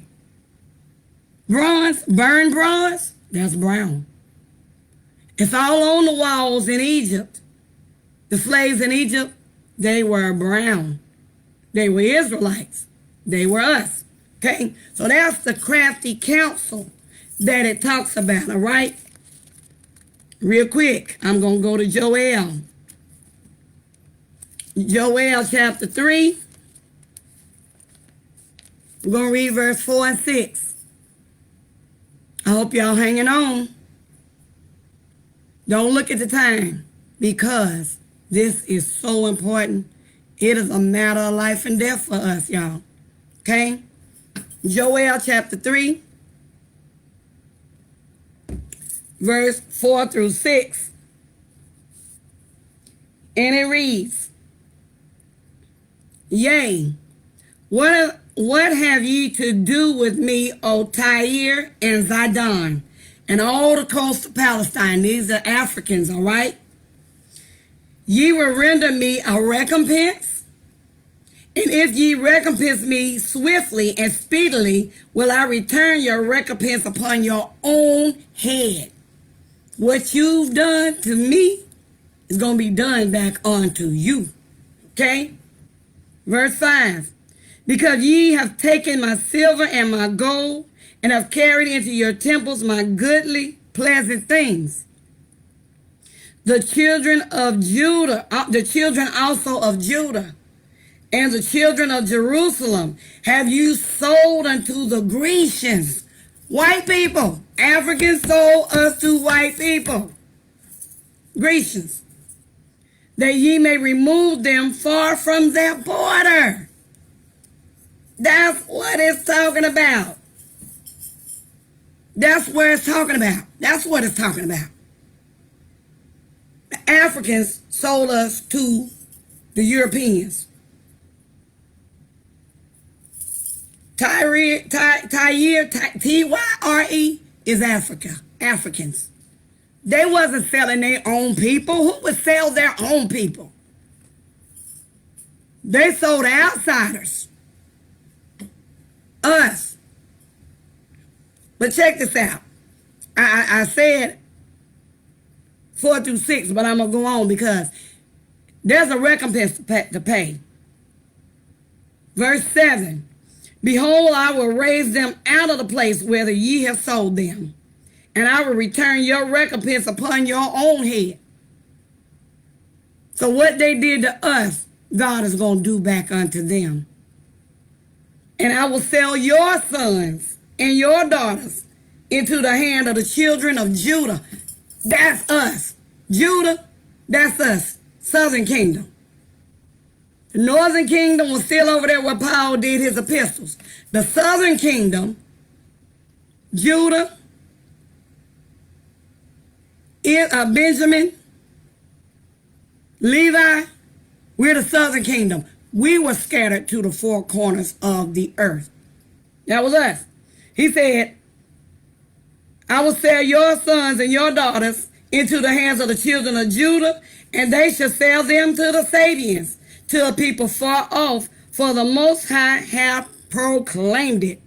So every nation that took us into slavery is going to be returned upon your head.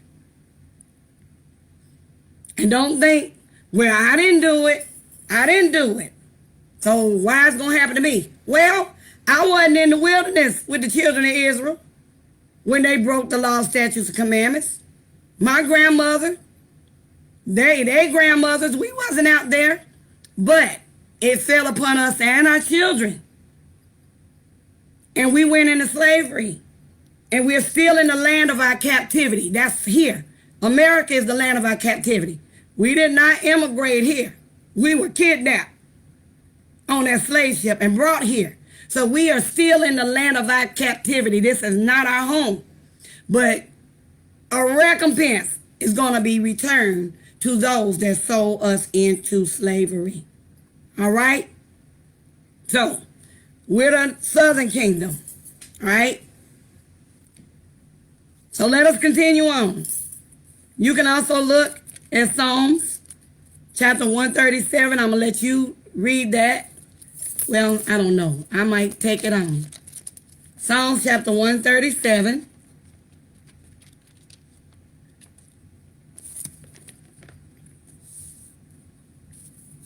If you don't have time to finish, I want you to come back because take notes. Take notes. Research. Psalms 137, verse 1 through 4. By the rivers of Babylon, there we sat down, yea, we wept when we remembered Zion. We hanged our hearts upon the willows in the midst thereof, for there they carried us away captive, required of us a song. And they that wasted us required of us mirth, saying, sing us one of those songs of Zion. You know what those are? Those are called Negro spirituals. That's what those are called. When the slaves was out there in the field and the slave master wanted to be entertained, they say, hey, sing us one of them old Negro spirituals. And we started singing, nobody knows the trouble I feel. Nobody knows our sorrow. All right? When we sang Kumbaya, Kumbaya, my Lord, Kumbaya, that was Hebrew. That means come by here, Yah, which is his name, Yah. You see in the Bible, it'll say Jah, J-A-H. No, it was Yah. Kumbaya. Come by Yah. Come by, Father. Come by Ahaya. You speak his name when you say Kumbaya. You speak his name when you say hallelujah. That means praise Yah, not Jah. There were no J's. Yah. That's his name. Ahaya. And his son, Yeshaya. My Savior. That's what that means. Yeshaya means my Savior. All right? Moving on. All right? Nick Cannon was called anti-Semitic for saying that we were the real Jews. Why did this blow up so bad on Nick Cannon for saying that we were the real Jews? All right? I mean, there's so many things that can be said about it. So many people, and they would not give a flip. But when he said we were the real Jews, all blue blazes broke out because they didn't want us to know that. And they especially didn't want a man as popular as Nick Cannon to say that to make the ball start rolling. See, somebody like me, I'm not well known. But somebody like him that can touch a bunch of people, oh, no. They didn't want him to do that. So they started calling him anti-Semitic. The Jewish people started doing that. But how can he be anti-Semitic when we are Shem? We're the Shemites. The Jewish people are from Japhet, not Shem. And that's in the Bible. We're going to trace that down. We are Semitic. We are Shem. When you look up the word Semitic, the definition says, constitute the main subgroup of the Afro-Asiatic family. The key word is Afro. Afro. Who got Afros? Come on now. Who got Afros? We are the real Jews, Judah. All right? We're the Hebrews. So they didn't want Nick Cannon to say that. The key word in that is Afro. Look it up. Semitic. Shem is the progenitor of the Semitic race. Noah had three sons. Three sons. He had Noah had three sons. He had Shem, he had Ham, and he had Japheth. Those are the three sons. And when the world was flooded, all people come out of those three sons. And they were black. Scientists already know that everybody came from black people. All races come from black people. All races. Adam and Eve, they were black. That's scientifically proven. So all races came from out of black people. So Shem, Ham, and Japheth, their wives, Noah and his wife, they were the only people that survived the flood. Everybody knows that. Okay, 8 people on the ship. So Shem is the progenitor of the Semitic race. Okay, not those people. Not those people I showed you earlier. That ain't them. Just in case somebody didn't see that early. These are not the Jews. These are not Judah. These are not Israelites. They're converts.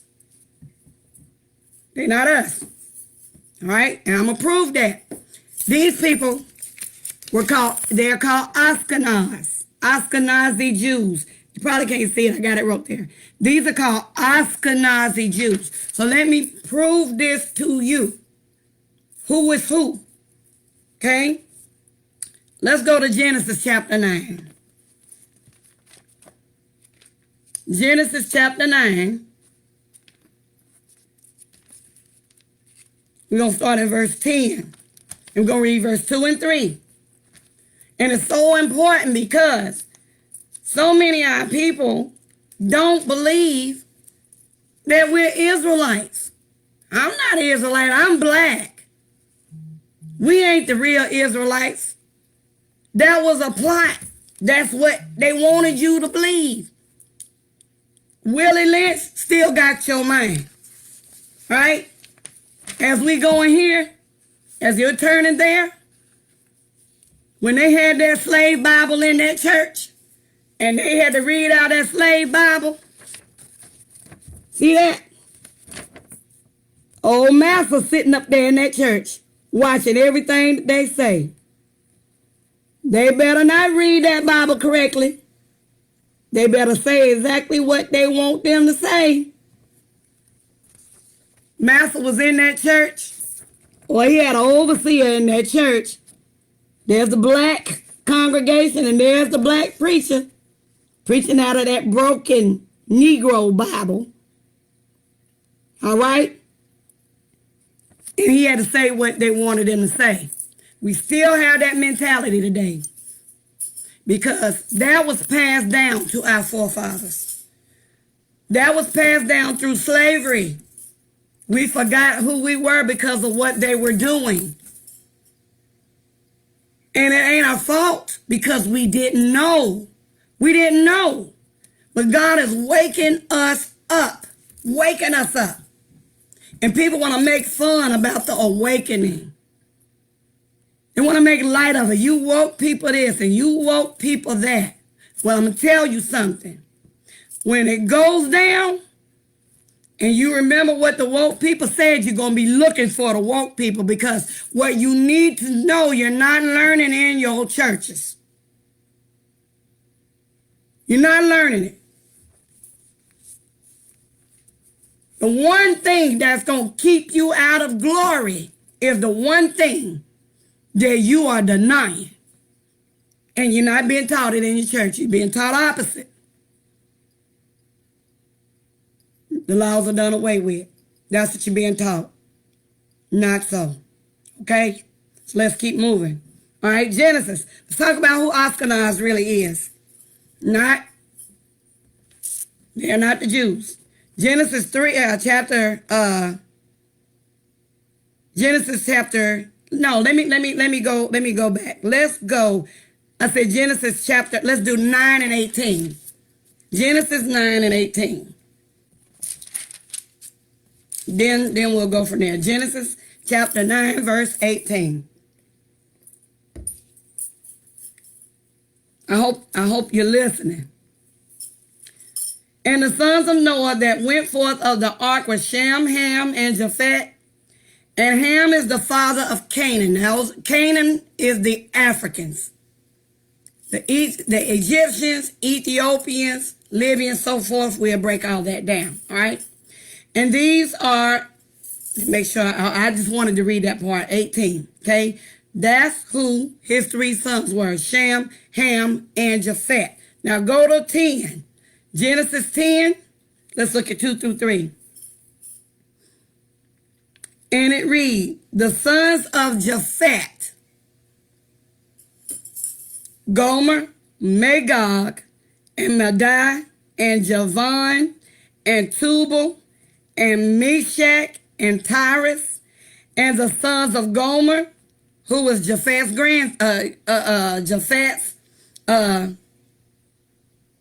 Gomer was Japheth's son. These are his grandsons.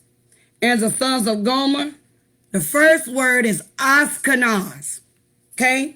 So Ashkenaz comes from Japheth. Right? Ashkenaz come from Japheth. Keep that in mind. These are Ashkenazis. Those are Ashkenaz. These are the sons of Japheth. Okay? Keep that in mind. Now, Ham. I'm going to show you a book. This is the Zondervan's Pictorial Bible Dictionary. You need to get you one. Can't get anyone, though. You need this one. Because this one got information in it. And they done took out these new ones because they didn't want you to know. See, the man's still doing his job. It's still crafty counsel. This is an older Zondervan's. This was written by Europeans that's telling us who we are.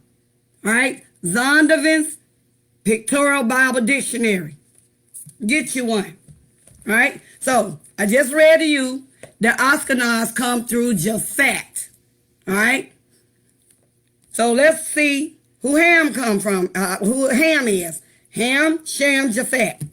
All right? So, I'm going to turn into the dictionary. And we're going to read about Ham. All right? Page 330 in this one. It says, Ham, the youngest son of Noah, born probably about 96 years before the flood, and one of the 8 persons to live through the flood. He became the progenitor of the dark races, not the Negroes. Boom. Not the Negroes, but the Egyptians, the Ethiopians, Libyans, and Canaanites. Not the Negroes. I don't know if y'all can see that where my finger at.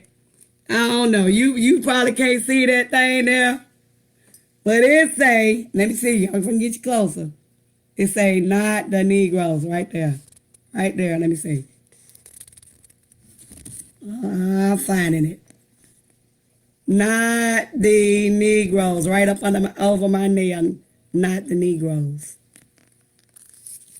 Ham is the Africans. But he said Ham didn't produce the Negroes. All right? Sham's seed became these. Who are those? What color they? Japheth's seed. Japheth's seed produced these. Europeans. So if Japheth produced Europeans and Ham produced Africans but not the Negroes, who left? Shem. Shem is who is left. The Negroes, the Israelites, even our Savior, the Messiah.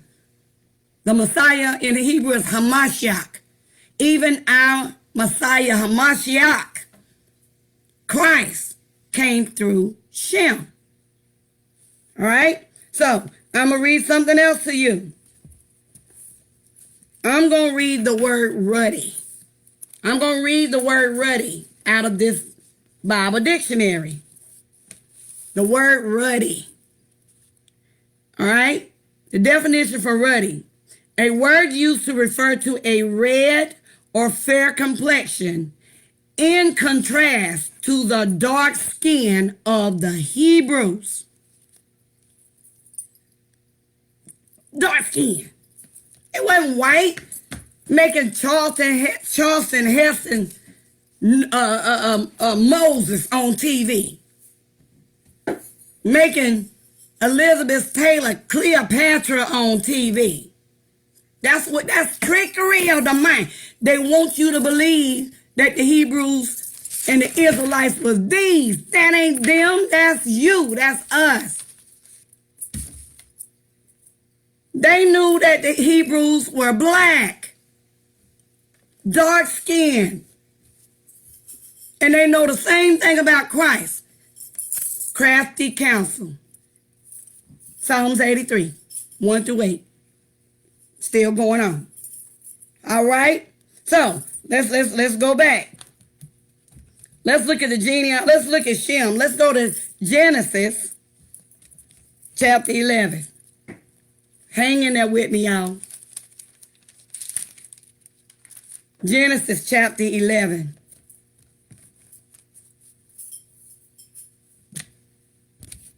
All right? We're going to read verse 10, which is given the genealogy of Shem. Genesis chapter 11, verse 10. It says, and these are the generations of Shem. Shem was 100 years old and begot Arphaxad 200 years after the flood. If you continue on, all right, to verse 15, it goes on. It says, and Salah lived after he begot Eber 400 years and 3 years and begot sons and daughters. Now, Eber is the progenitor of Hebrew. The word Hebrew comes from Eber. Eber came from Shem. And if you continue on and on and on, it'll take you all the way to Abraham. Then if you go to the New Testament, at Matthew chapter 1, it gives you the genealogy from Abraham down to Christ. So it goes from Shem to Abraham, from Abraham to Christ. Christ came from Shem. Shem is the line through which he came. The Bible says in Hebrews 7 and 14, that it is evident that Christ sprang out of Judah. The tribe of Judah, children of Israel. Christ came through that bloodline. David, Solomon, okay, all the way down. Christ came through that bloodline. And he looked like us. He didn't look like Japhet seed. And he wasn't European, and he was not African. He was a Shemite. We are Shemites. Judah was the fourth son of Jacob. Jacob was renamed Israel in the Bible. And his seed became the Israelites, us. It's a people, not a land. Okay? The Jewish Ashkenazis did not come through Shem. They came through Japhet. I showed you that. So why are they saying they're us? The Bible says different. How did they get their position? That was prophesied. God knew that we were going to forsake him. So look at Genesis chapter 9. Genesis chapter 9, we're going to look at verse 27. God knew what was going to happen, y'all. He called us stiff-necked and hard-headed. And we still stiff-necked and hard-headed. Genesis chapter 9, verse 27 says, God shall enlarge Japhet, and he shall dwell in the tents of Shem. So God was going to bless Japhet, and he was going to live in the tents of Shem. That's how these people wind up in our land. They got over there in 1948 after the Holocaust, and they needed a place to call home. Well, we were already scattered to the four corners of the earth.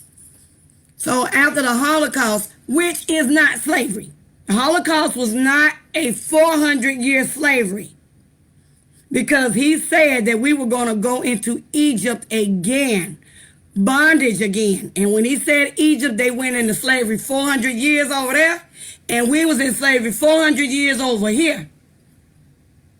And then some.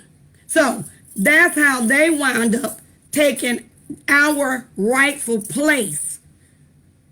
They went over there in 1948, and it was declared Israel with them, because we had already been scattered through slavery, and they wanted a place to put those people. Holocaust was not slavery. It was a terrible act. It was a terrible act. But that wasn't slavery. They did not go into the concentration camps by ship. They didn't do that. They didn't get scattered to the four corners of the earth. After that, they migrated. That's not them. That didn't last 400 years. That fell on us. So that's how they got over there. All right? It was predicted. But let me tell you what the Bible say about them.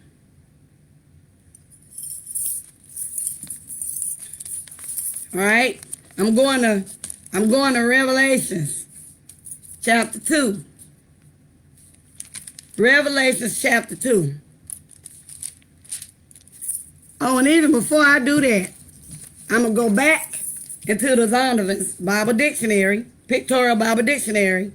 I'm going to read this about Shem. Before I hit that, let me read this about Shem, so you'll understand that they know.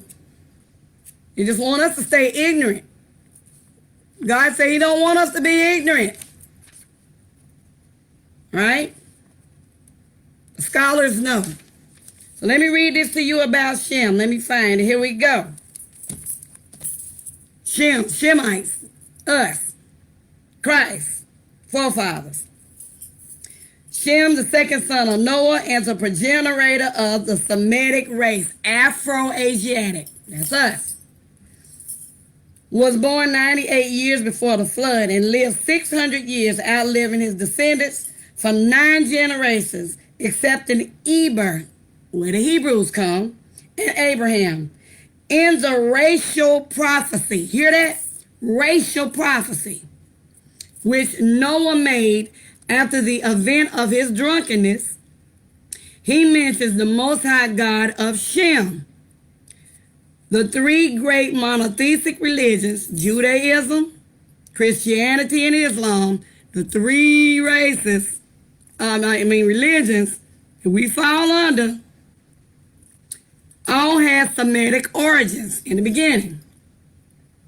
And Noah added concerning Japhet, concerning these people, right, that his descendants would dwell in the tents of Shem, indicating that the Aryan people, who's the Aryan race? The white people, Europeans, that the Aryan peoples to a large extent have derived their civilization from the Semites.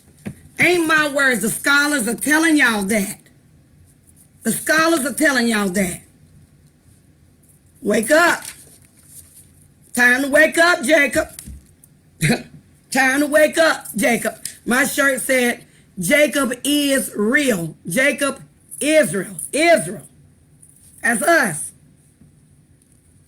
All right? So, they occupying Israel right now and saying that they are the Jews, the children of Israel. Let me read what Revelation going to say about that. Revelation chapter 9, no, chapter 2, verse 9. It says, I know thy works and tribulation and poverty, but thou art rich. And I know the blasphemy of them which say they are Jews and are not, but are the synagogue of Satan. They claim themselves to be us, and they don't even believe in the Messiah. That Judaism is mixed with the Talmud. That permits them to have sex with children. Little boys, 3. Little girls, 9. It's satanic. And the Bible tells you they're the synagogue of Satan. And confirmed it again. Revelations 3 and 9. Revelations 3 and 9. It says, behold, I will make them of the synagogue of Satan, which say they are Jews and are not, but do lie. Behold, I will make them to come and worship before thy feet, and to know that I have loved thee. They're going to have to bow down at our feet because they have wronged the children of Israel. But we did it to ourselves by not keeping his laws, statutes, and commandments. We did that. We did that. So that's why they over there and we over here. They got our land and we over here. They took our language and we speaking our oppressor's language. I'm a woman, a married woman. So before I got married, I had my oppressors, my slave master's last name, Cowan. So when I got married, now I got 2 slave master names. I got my slave family's master name, and now I got my husband's slave master family name. 2 slave names. So every time we speak our names, we got the names of our slave owners on us. You can't forget who you are. Because we reminded when we speak our names. All right? Okay. God knew who his people were then, and he still knows who we are now. Turn to Romans. I'm going to try to go through this as sufficiently as possible. But this is so important. I don't want to miss anything. I don't want you to miss anything.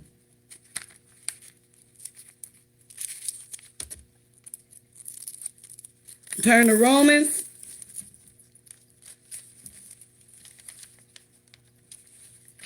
Chapter 11. We're going to read verse 1 and 2.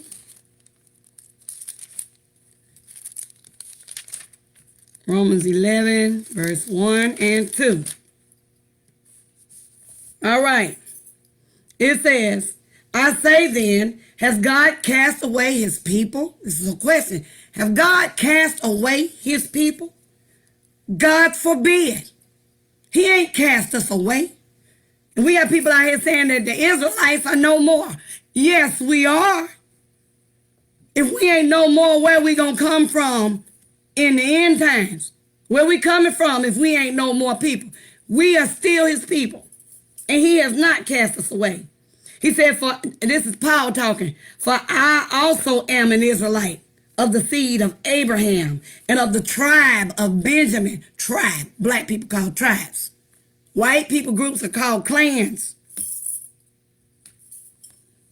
God has not cast away his people, which he foreknew. He knew in the beginning. What? Ye not what the scripture saith of Elias? How he maketh intercession to God against Israel, saying, the Most High, they have killed thy prophets and digged down thy altars, and I am left alone, and they seek my life. Now I'm going to stop right there, because our churches are also teaching that the Old Testament is done away with. If you don't know how to read the Bible in precepts that take you from the new back to the old, you will never get an understanding of the scriptures. Anytime it says, as it was written, or what Elijah said, that means you got to go back to the Old Testament to read it. If you not reading the Old Testament, you are not going to clearly understand the Bible. You're not going to rightfully divide the word of truth. You're not going to do precepts, and you're not going to get understanding. Not. Okay? So he has not forgotten us. So what must we do to get back in good standing with the Father? All right? We're going to go to 2 Chronicles, and we're going to say something that we have heard people say over and over and over again,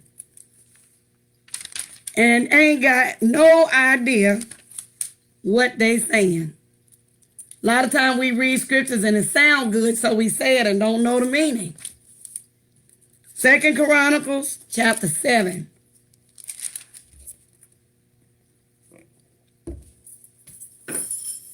Second Chronicles chapter 7 through and verse 14. We have heard this many times and didn't realize it was really, truly was talking about us, African American. Your family on that slave ship, I'm talking about you. This was really talking about you. Okay? 2 Chronicles 7 and 14. If my people, which are called by my name, shall humble themselves and pray and seek my face and turn from their wicked ways, then will I hear from heaven and will forgive their sins and will heal their land. Some of y'all out here asking God to heal America. He ain't going to heal America. This ain't our land.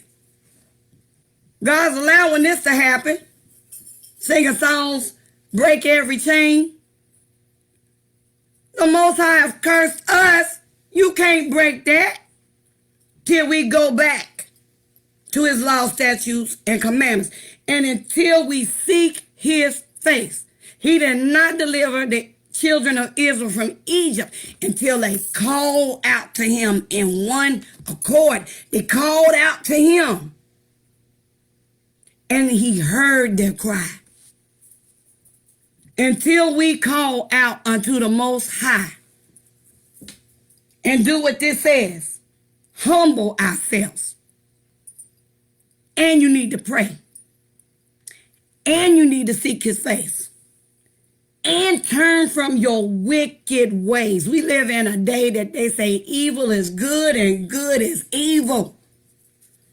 Until then, it ain't going to happen. But when we do that, he said, then I hear from heaven.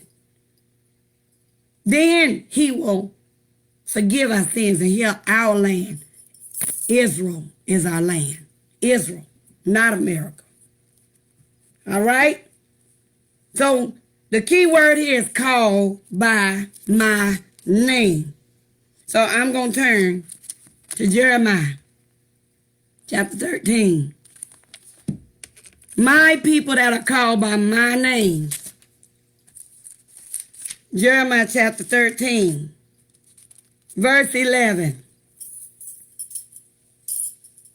It says, for as the girdle cleaveth to the loins of a man, so have I caused to cleave unto me the whole house of Israel and the whole house of Judah. Two nations. Right now, we are split into two nations. The house of Israel, house of Judah was once one. And we were split because of Solomon. So the house of Judah, the southern kingdom, the ones scattered to the four corners of earth, us. And the house of Israel, the northern kingdom, the ones that Paul did his epistles to. Okay? But he said he was going to cleave unto him the whole house of Israel and the whole house of Judah, saith the Most High, clean, that they might be unto me for a people and for a name and for a praise and for a glory, but they would not hear. And guess what? We still not hearing him. Still not hearing him. Don't want to hear that. Don't want to hear that. You let them convince you to call. Bear with me now. Ladies, you let them convince you to call you bitches and make it like it's funny.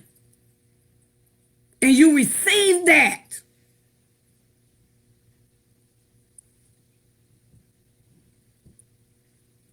Brothers, that's my nigga. And you receive that. You receive that. But you don't want to hear that you are his chosen people. Hear me. You are his chosen people. That's who you are. That's who you are. Whether you want to claim that or not, that's who you are.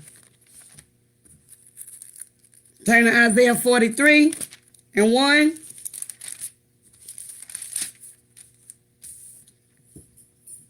Isaiah 43:1 says, but now thus says the Most High that created thee, O Jacob, who became Israel, and he that formed thee, O Israel. Fear not, for I have redeemed thee.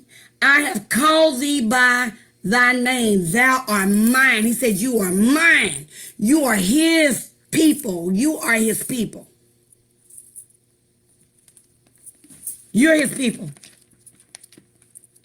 Leviticus 20:26.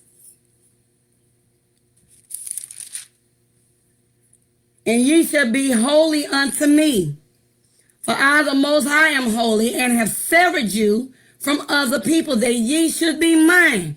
That's why you are called set apart. We're not supposed to be acting like the world. We're not supposed to act like them. What set us apart from everybody else? I'm going to tell you. His laws, his statutes, his commandments, his ordinances. That's what set us apart from everybody else. But when we got scattered to the four corners of the earth and we went into bondage, we had to take on what our slave masters done. Act like them. We acted like them. That's what happened. But we are his. We are his. All right? But because we don't want to receive it and we don't study, we don't know that. We don't know that. Hosea 4:6 says, my people are destroyed for lack of knowledge. Lack of knowledge of what? It ain't lack of knowledge of how to bake a cake. We ain't destroyed for that. We won't get destroyed for that. Lack of knowledge of his will. What's his will? His laws is his will. Lack of knowledge. Because thou hast rejected knowledge, I will also reject thee. That thou shalt be no priest to me, seeing that thou hast forgotten the law of thy God, I will also forget thy children. That's us. That's us. Right now. He forgot us. Because we rejected his law. And doing it right now. In the churches. Right now. Right now. All right? Deuteronomy 7. Keep bearing with me, y'all. Deuteronomy 7. I'm going to read 6-9. He said for us to be holy because he is holy. Deuteronomy 7, verse 6-9 says, for thou art a holy people unto the Most High thy God. You. The Most High thy God has chosen thee to be a special people unto himself above all people that are upon the face of the earth. He chose you to be above all people. So God ain't no respecter of person. He's a respecter of nation. He chose us to be that. All right? The Most High did not set his love upon you, nor choose you because you were more in number than any people, for ye were fewest of all people. But because the Most High loved you, and because he would keep the oath which he has sworn unto your fathers, has the Most High brought you out with a mighty hand and redeemed you out of the house of bondage, Egypt, and gonna do it out of our present situation, from the hand of Pharaoh, the king of Egypt. Know therefore that the Most High thy God, he is God, the faithful God, which keepeth covenant and mercy with them that love him and keep his commandments to 1,000 generations. Do you know how long 1,000 generations is? He ain't forgot us. We still here for all y'all that say, ain't the children of Israel ain't no more. He said 1,000 generations. Let's calculate. One generation is 25 to 30 years. Multiply that time 1,000. 25,000 to 35,000 years. He ain't forgot us. Ain't been that long since this was written. So yes, you still here. We are still here. You just need to own your inheritance, who you are. He ain't forgot us. Most High is trying to get us back, y'all. He's trying to bring us back to him. Our first love. Bring us back to his laws, statutes, and commandments. Okay, he's trying to get us back to it. Deuteronomy 14:2, I'm just going to read. You can take your notes. For thou art a holy people unto the Most High thy God, and the Most High has chosen thee to be a peculiar people unto himself above all the nations that are upon the earth. He wants you to know that, own it, accept your heritage, come back to his laws, statutes, and commandments. That's what he wants us to do. All right? Deuteronomy 26, 16 through 19. This is the day. This day the Most High thy God has commanded thee to do these statutes and judgments. Thou shalt therefore keep and do them. Keep and do them with all thine heart and with all thy soul. Thou hast avouched the Most High this day to be thy God and to walk in his ways and to keep his statutes and his commandments and his judgments and to hearken unto his voice. And the Most High have avowed thee this day to be his peculiar people, and as he has promised thee, and that thou shouldest keep all his commandments, and to make thee high above all nations which he has made in praise and in name and in honor, and that thou may be a holy people unto the Most High thy God as he has spoken. He's trying to bring us back to that. Can't do it without his laws, statutes, and commandments. You can't. And the enemy know it. And convincing you that they done away with. That's the one thing that's going to get you killed. Cast in and out of darkness and into a lake of fire. Psalms chapter 135 verse 4. For the Most High has chosen Jacob unto himself and Israel for his peculiar people. That's what, y'all, that's why we was able to praise God through all this stuff we going through. We some of the most praising people. Some of the most shouting people, worshiping people. Through everything. We have a zeal of him, but not according to knowledge. We don't know him according to knowledge.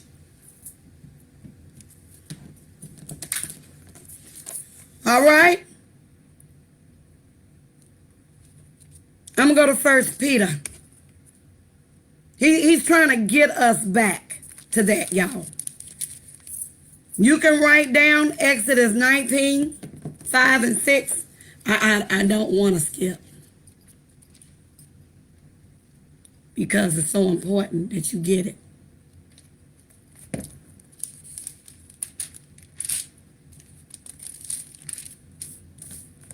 Exodus 19, 5 and 6.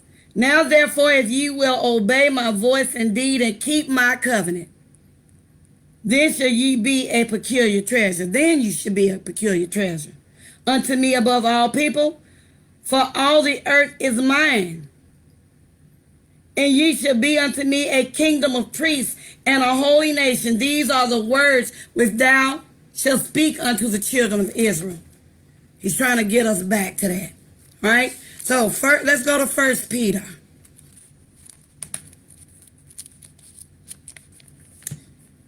First Peter chapter 2.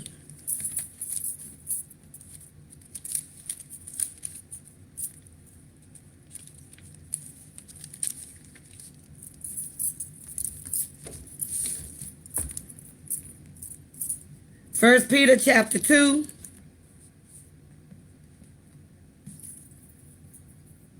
Go read 9 and 10. Trying to get us back, y'all. It says 9 and 10, okay? But ye are a chosen generation, a royal priesthood. This is precepts to what I just read. I'm in the New Testament. The only way you're going to understand who he was talking about is to go back to the Old Testament.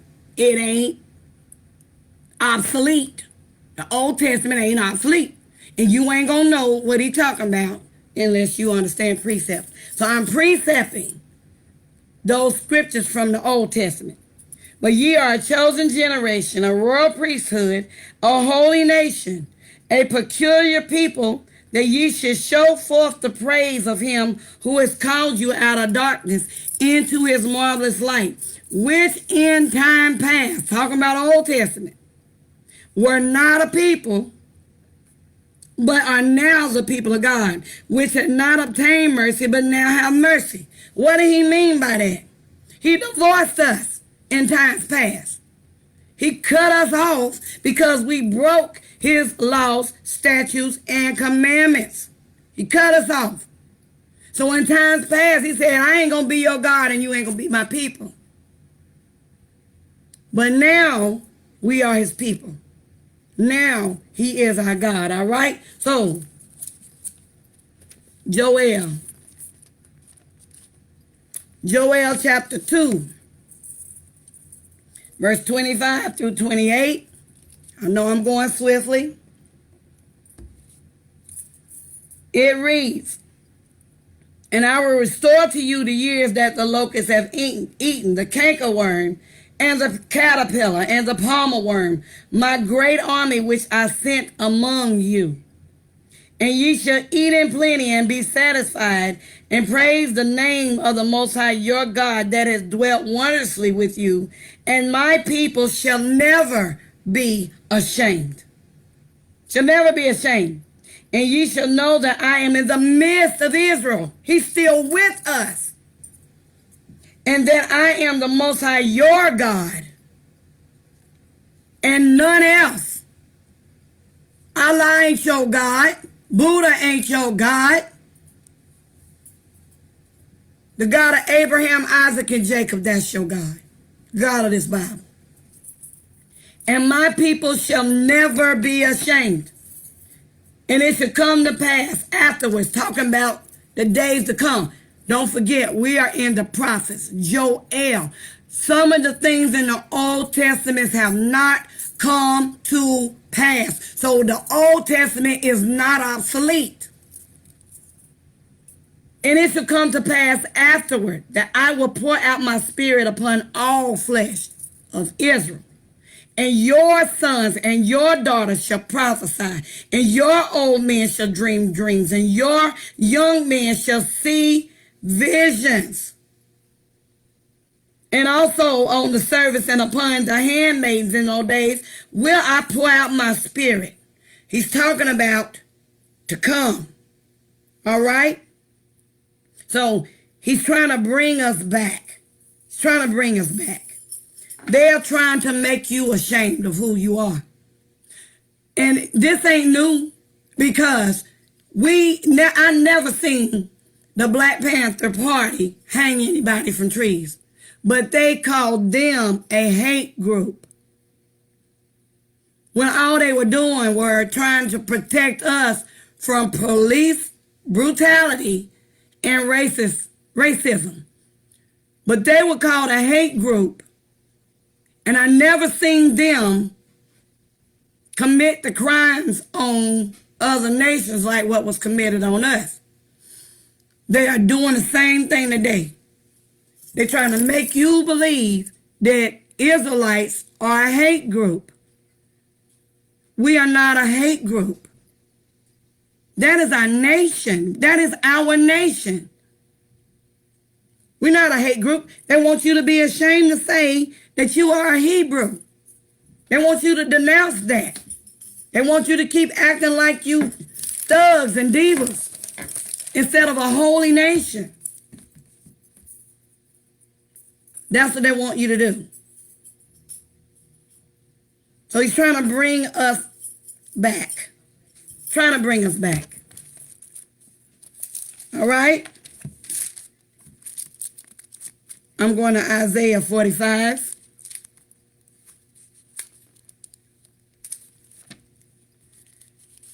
Isaiah 45, read 15 and 17. It says, Verily thou art a God that hidest thyself, O God of Israel, the Savior. They shall be ashamed and also confounded, all of them. They shall go to confusion together that are makers of idols. But Israel shall be saved in the Most High with an everlasting salvation. Israel, ye shall not be ashamed nor confounded, world without end. When he said God so loved the world, he's talking about the world of Israel. The government of Israel, world without end. Don't be ashamed of who you are. If you don't know for sure what I'm telling you, research. Research it. He calls himself the God of Israel and the God of the Hebrews multiple times. Multiple times. Ezekiel 34. Ezekiel 34 and 30. Take your notes because I'm trying to get us through. Ezekiel 34 and 30.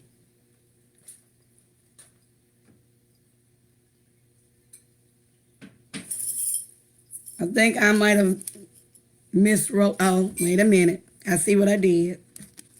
It's not Ezekiel. Yes, Ezekiel. I turned to the wrong book. Ezekiel 34 and 30. You get to the right book.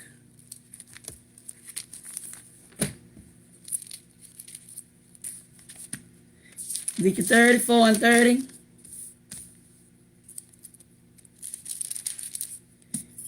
It says, Thus shall they know that I, the Most High, their God, talking about us, am with them, and they, even the house of Israel, are my people, saith the Most High. So many times, multiple times, he calls himself the God of Israel, the God of the Hebrews, over and over again. He's our God. Okay, we are his people, his nation. You just didn't know it. Psalms 33, verse 12. I'm giving y'all some good stuff so you can go back and get it. Psalms 33:12. Blessed is the nation, the nation. It didn't say nations. Blessed is the nation whose God is the Most High, and the people, singular, whom he has chosen for his own inheritance. Us. That's us. All right? So, the Most High is bringing the house of Israel and the house of Judah back together again. That's what he's doing. And the enemy is trying to delay prophecy by making you doubt who you are so that you don't come back to his laws, statutes, and commandments. He wants you to forsake his laws because he knows the day that you start keeping his laws, statutes, and commandments, that prophecy is going for. It's going forward anyway. He can't do nothing but delay it. But he know when you come together on one accord, that they in trouble. And he know that. Nothing new under the sun. Okay? Nothing new under the sun. Now, he's done that before, y'all.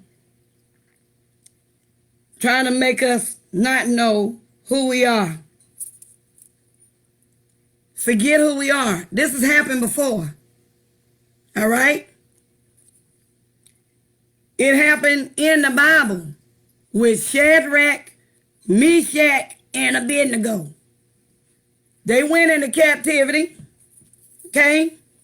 And when they went into captivity, they had to do their customs, their laws. They had to do what the captors did. Then they did something that's astonishing because it happened to us here. They changed their names. Daniel became Belteshazzar. Shadrach, they changed his name to Hananiah. Meshach, Mishael, and Abednego, Azariah. They did that to us in this land. They took our names away and made us take other names. When you remember the movie Roots, and they kept beating Kunta Kinte, told him his name was Toby, and he wouldn't say it, and they beat him until they made him say, Toby, what's your name? He finally had to say, Toby. Nothing new under the sun. They did that then. They did it when we got here, and every other place we went into captivity. But I'm going to show you something in the book of 2 Maccabees, which is the Apocrypha that they took out of the Bible, the Catholics, because they didn't want you to see it. And old wicked Pope, they didn't want you to see it. 2 Maccabees. Because they did something else to us when we got here. They made us do abominable things when we got here. One of our laws the Most High didn't want us to do was eat abominable things. And the first thing they did when they took us in the captives, they made us eat pig. And not the top choices of the pig. They gave us the intestines, the feet, the ears, brain. The most disgusting parts, and made us eat it. Well, they did that over here. But this time, this is scripture showing you what they do and how it affected us when we got to this country. Okay? 2 Maccabees, chapter 6. I'm going to read it in its entirety. Okay? 1 through 31. All right, now pay close attention. Not long after this, the king sent an old man of Athens to compel the Jews to depart from the laws of their fathers and not to live after the laws of God. It happened to us here. And to pollute also the temple in Jerusalem, and to call it the temple of Jupiter Olympius, and that in Gerizim of Jupiter, the defender of strangers, as they did desire that dwelt in the place. The coming of this mischief was sore and grievous to the people, God's people. Okay? They wanted them to forget about the laws.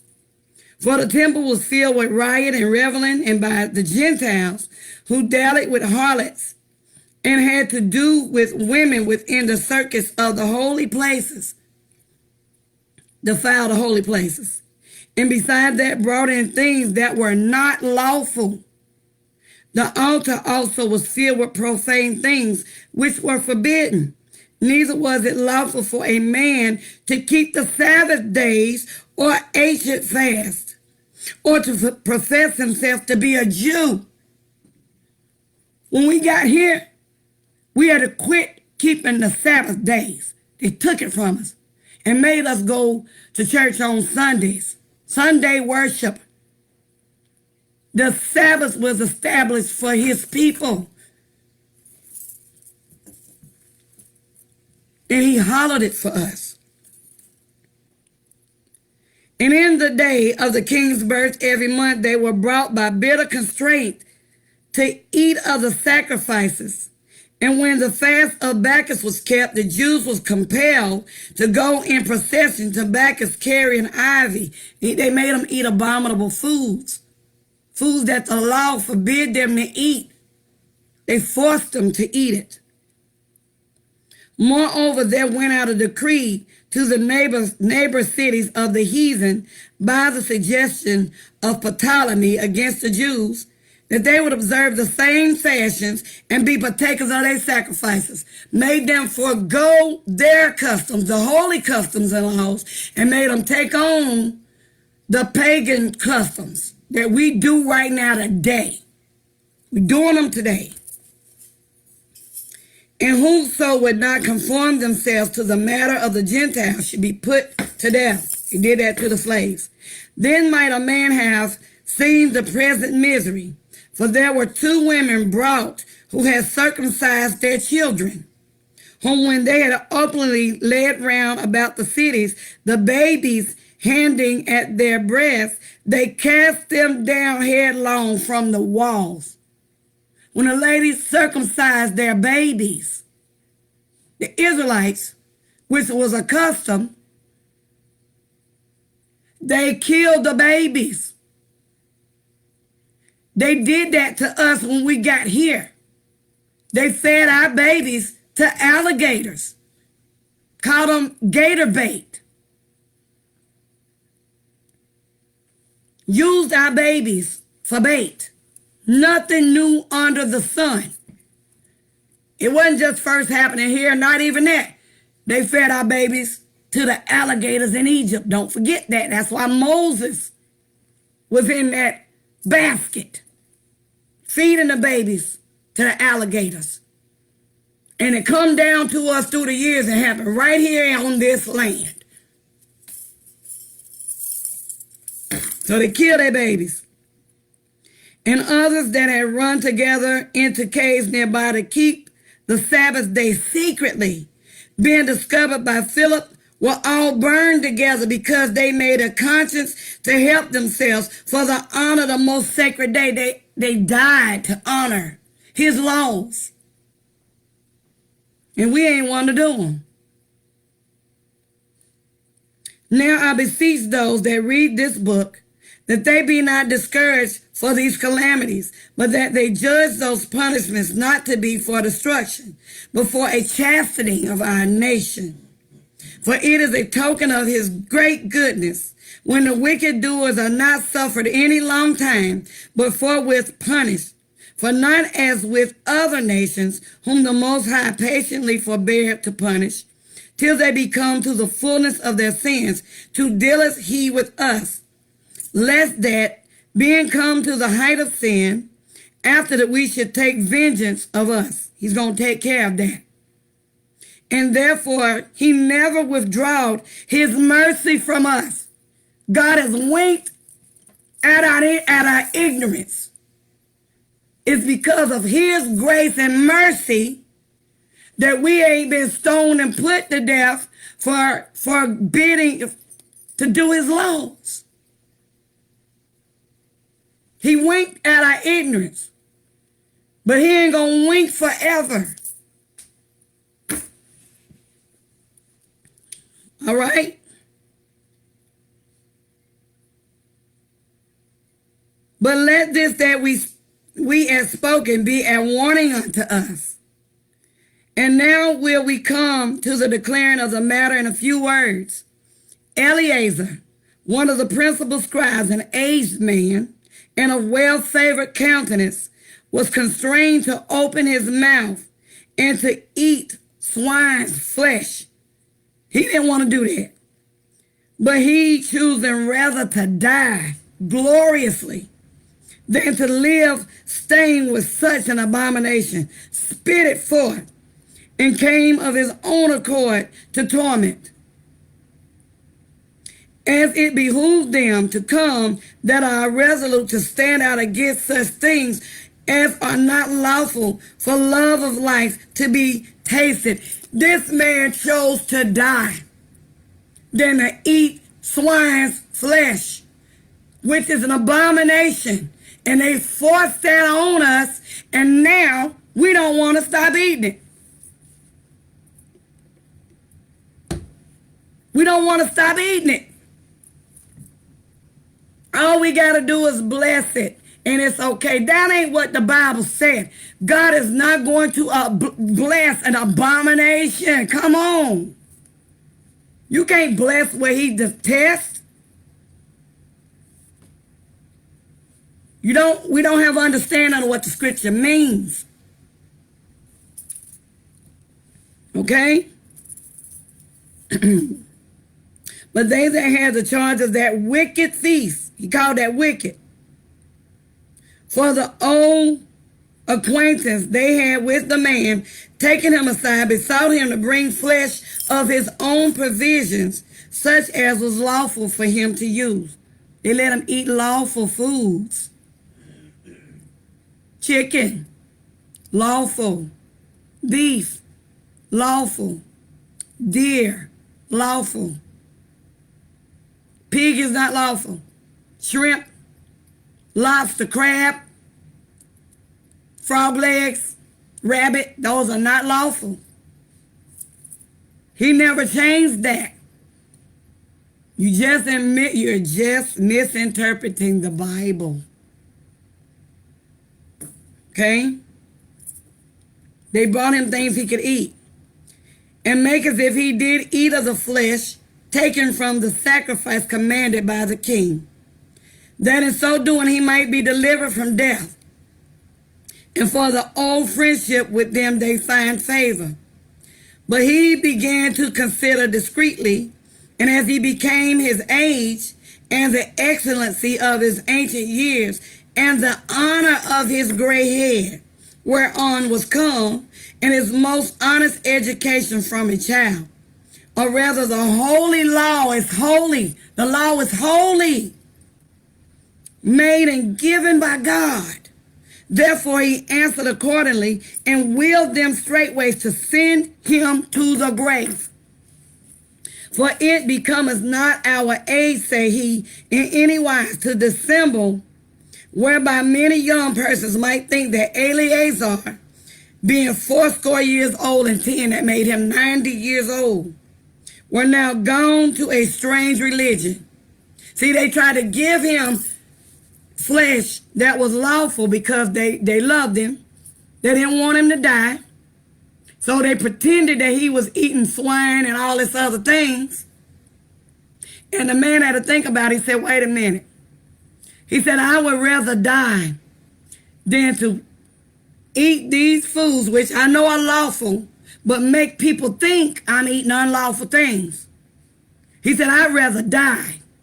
Send me to my grave. I'm not doing that. I'm not going to pretend to be holy, doing something wicked just to look like everybody else. That was a peculiar man. set apart. He was not going to do wicked and appear wicked. He didn't let his good be evil spoken of. He wasn't going to appear wicked to satisfy the king. He said, no, let me die. And so they, through mine hypocrisy and desire to live a little time and a moment longer, should be deceived by me. He didn't want to fool nobody and deceive nobody else. Make them eat it because he ate it. And I get a stain to my old age and to make it abominable. He wanted to be sin-free. For the present time I should be delivered from the punishment of men, yet should I not escape the hand of the Almighty, neither alive nor dead.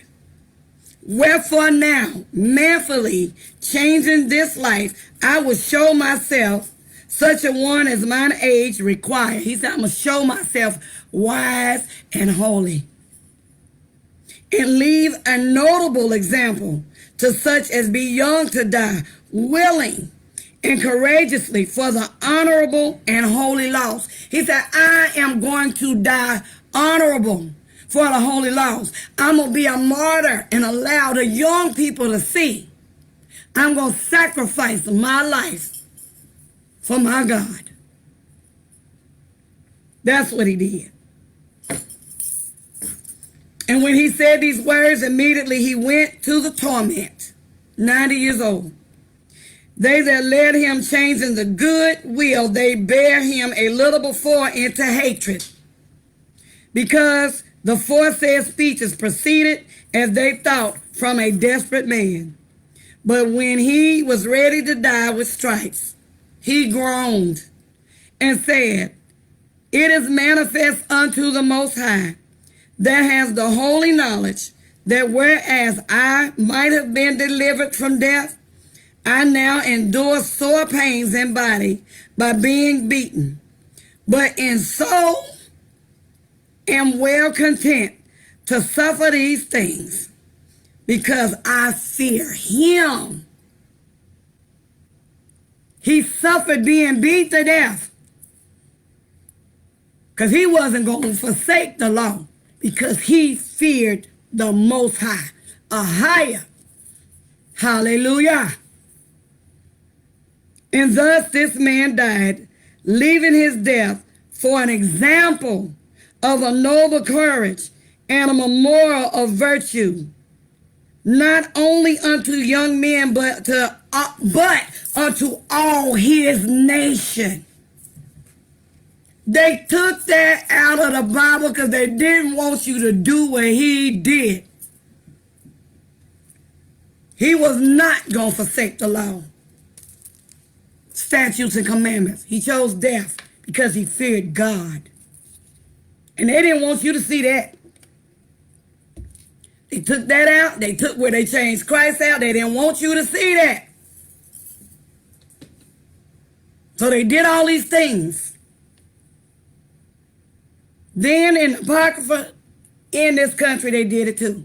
Forced us to eat pig. Made us quit keeping the Sabbath day. Made us go to church on Sunday, which is sun god worship. It's come from Babylon, Nimrod. That's not the Sabbath day. Saturday is the Sabbath day. They made us quit celebrating and keeping the feast days of Leviticus 23, and made us, which are the holy days, and made us take on pagan holidays. We weren't doing that before we went into captivity. Christmas was even illegal here to the 1800s because they knew it was pagan. Took it from us and made us keep their pagan holidays, and we still doing it. Still doing it. They were not for us. They can do that, but we can't. We are holy. We to keep the holy days. All right? All right. All that's a part of Psalms 83. That conspiracy, that tumult, that confederacy, to make you forget who you are and to conform to their way, their heathen way of living. All right? But, Romans 12 and 2 tell us that we ought to renew our minds. We ought to renew our minds. Romans 12 and 2. And be not conformed to this world, but be ye transformed by the renewing of your mind, that ye may prove what is that good and acceptable and perfect will of God. That is his laws. That's his laws. Be transformed by the renewing of your mind. He said these things for us. All these other nations don't have to keep his laws. They were not designed for him. But Israel, you do. They are your laws. They're for you. You have to keep them. And no, Christ didn't do away with the laws.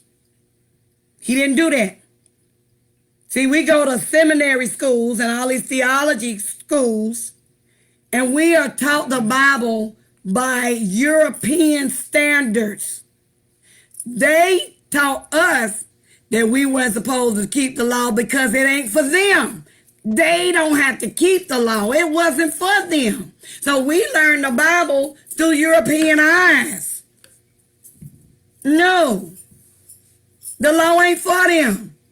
They can eat pig. They can go to church on Sunday. We can't. That's what separates us from everybody else. Okay, he didn't do away with the laws. He did fulfill some, yes. But they are still very much intact. Okay? Disobeying God's law is what got us scattered into captivity. Okay? And only by returning to them will we be brought out of this captivity and back to our land. Because he is going to bring us out of this captivity, out of this land, back to Israel. Scripture. Now, you need to study the scriptures to find out what laws are still intact, what laws are still kept. Okay? So, look at Matthew. Matthew chapter 5.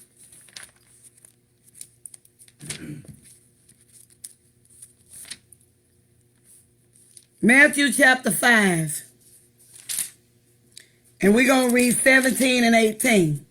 Because people do not understand what this means. It says, think not that I am come to destroy the law. He said, don't even think about it. I didn't come to destroy the law. Or the prophets. What's the prophets? The prophets of the Old Testament. Ezekiel, Joel, Malachi. These are the prophets. Isaiah. He said, I did not come to destroy the law. I did not come to destroy the prophets. I am not I come to destroy it, but to fulfill it. He said, don't even think about me destroying it. I ain't do that. Okay? He said, verily I say unto you, till heaven and earth pass, one jot or one tittle shall in no wise or in no way pass from the law till all be fulfilled. Now, if you look up and heaven's still there and earth is still here, the law is not done away with. He said, not one jot or one tittle. A jot and a tittle, those are the smallest little letters in the Hebrew alphabet. He ain't changing not one little thing about it. Until all be fulfilled, y'all. All prophecy ain't been fulfilled. That's what it's saying. till all be fulfilled. So it's not done away with. Okay? Joel chapter 3 talks about the valley of Jehoshaphat. That ain't came to pass yet. Revelations 16 and 16 talk about Armageddon. That has not been fulfilled yet. So because prophecy have not all been fulfilled, the law is not destroyed, is not changed. You just have to know what he did when he died on Calvary. He fulfilled it. Okay? He didn't throw it away like trash. The problem is people misunderstand Paul's epistles. Okay? The Bible tells us that Paul's epistles are hard to understand to those that are unlearned. And they are. They're very hard to understand. And we didn't get it. For years, we didn't get it. But what Christ did is he fulfilled all the prophecies that were pertaining to his coming, pertaining to his death, his birth, and his resurrection. That's what he filled. He filled all those prophecies. And that was a lot of prophecies, okay? From the Old Testament all the way through the New. That's what he fulfilled. He came to fulfill those things that were pertaining to himself. Okay? That's what he did. So what are the prophecies of Christ in the Old Testament? You got to find that out. Okay? We got to be obedient to his laws. Okay? All right. Paul mentioned several laws. I'm going to help somebody, I hope, see this clearly because we really misunderstand Romans. What Paul is talking about in Romans. Paul mentioned several laws. He mentioned the law of God. You think the law of God is done away with? Do that sound right? He mentioned the law of sin. Okay? He mentioned the law of sin and death. Okay? He did away with the law of sin and death. He did away with that. Not the law of God. Okay? I'm going to just tell you where they are so you can find it. Romans 3 and 31, 7, 22 through 25, and 8. Romans 8 and 7. That's the law of God that Paul mentions. Romans 7, 23 through 25. He also talks about the law of sin. You've got to know what law Christ done away with. Romans 8 and 2, the law of sin and death. When you committed sin back then, in the old days, you were stoned to death. That's where grace come in. We ain't being stoned to death right now. He done away with that. He was our sacrifice. He was our sacrificial lamb. See, they had to sacrifice a lamb for sin. We don't have to do that anymore. That's what he fulfilled. Okay? In Romans 8 and 2, Paul mentions the law of the spirit of life. You think God did away with the law of the spirit of life? Do that sound right? You just got to know what laws he done away with and which laws are intact. And I ain't going to say done away with. Excuse me. You just got to know what laws Christ fulfilled and which ones are still intact. He mentions in Romans chapter 3, 27, the law of faith. Do you think he done away with the law of faith? No. Romans 9 and 31, he mentions the law of righteousness. Do you think he done away with the law of righteousness?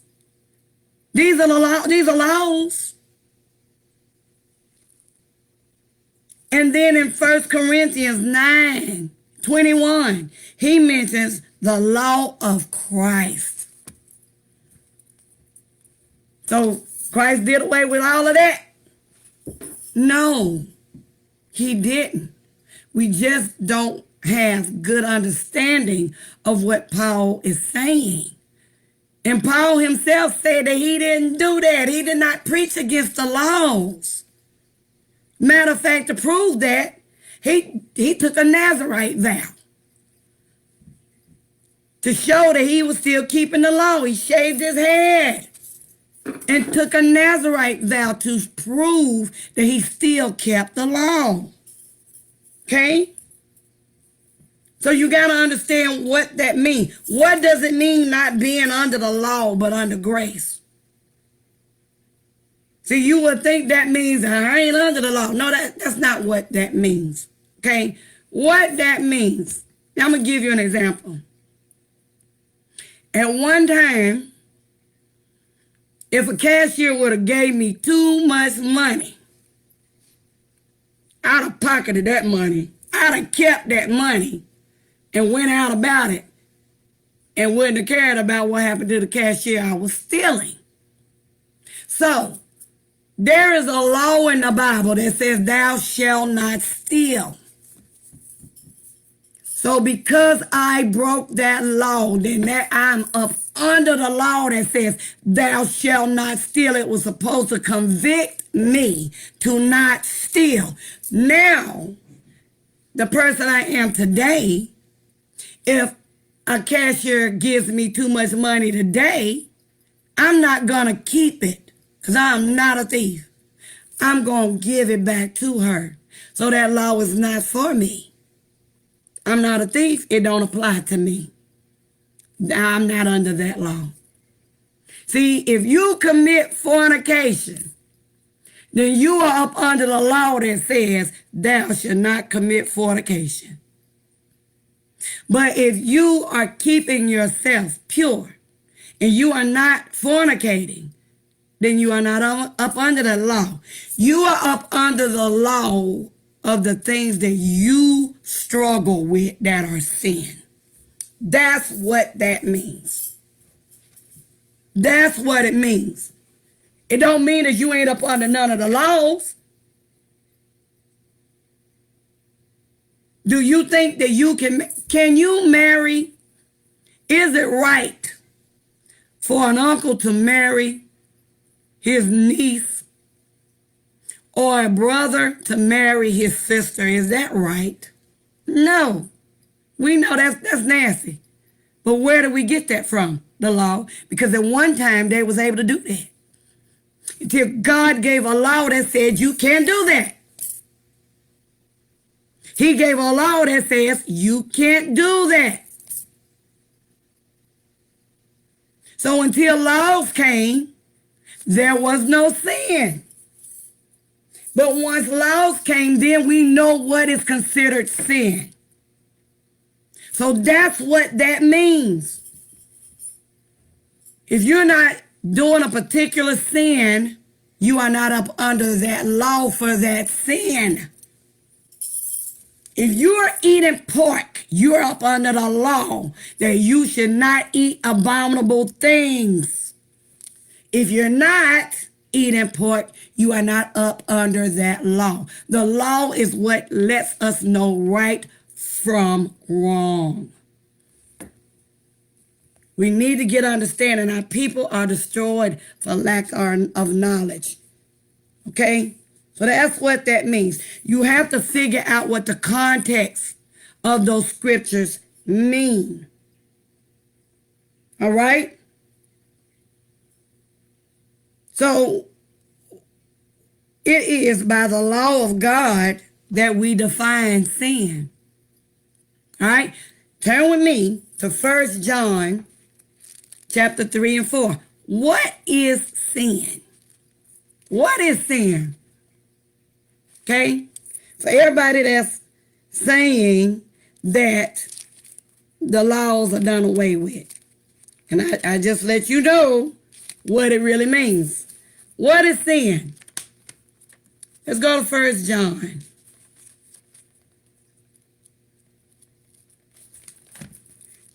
First John chapter 3.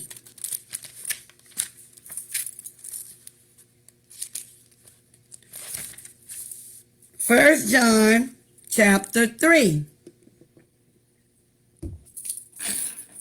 And we're going to read verse 4. Let's see what the Bible says what sin is. Because I'm going to tell you, you need to know what the biblical definition of things are to get a clear understanding. What does it mean pertaining to this Bible? Okay? Let's see what it means. John chapter 3, verse 4. It says, whosoever committeth sin transgresses also the law. This New Testament. Whosoever commits sin also transgresses the law. For sin is the transgression of the law. So in other words, sin means lawlessness. Iniquity means lawlessness. Okay? That's what it means. When you transgress the law, you committed sin. How is it done away with? If John is telling you that transgressing the law, that is what sin is. Breaking the law. All right? I have a Blue Letter Bible app on my phone. I don't know if you might not be able to see that. No. Blue Letter Bible app. This helps me get an understanding of what definition is according to the Bible. Okay? Gives you definition of what it is by the Strong's Concordance. So I'm going to type in iniquity. And I'm going to give you the definition of iniquity. All right? Give you the definition of iniquity. Just bear with me. According to the Bible, the definition according to the Bible.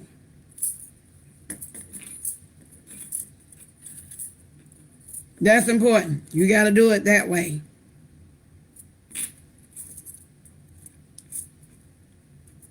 Almost there.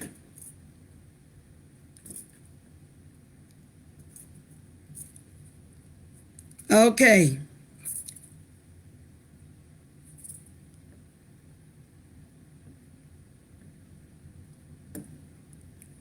Bear with me.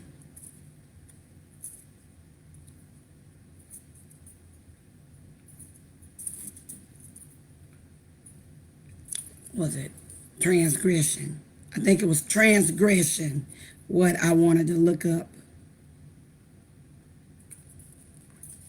Just bear with me one moment here. I don't want to lose where I was going.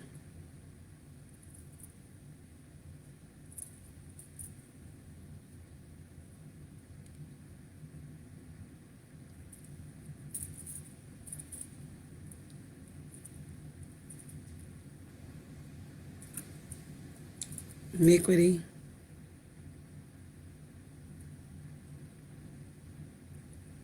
Pastor, which one was talking about lawlessness?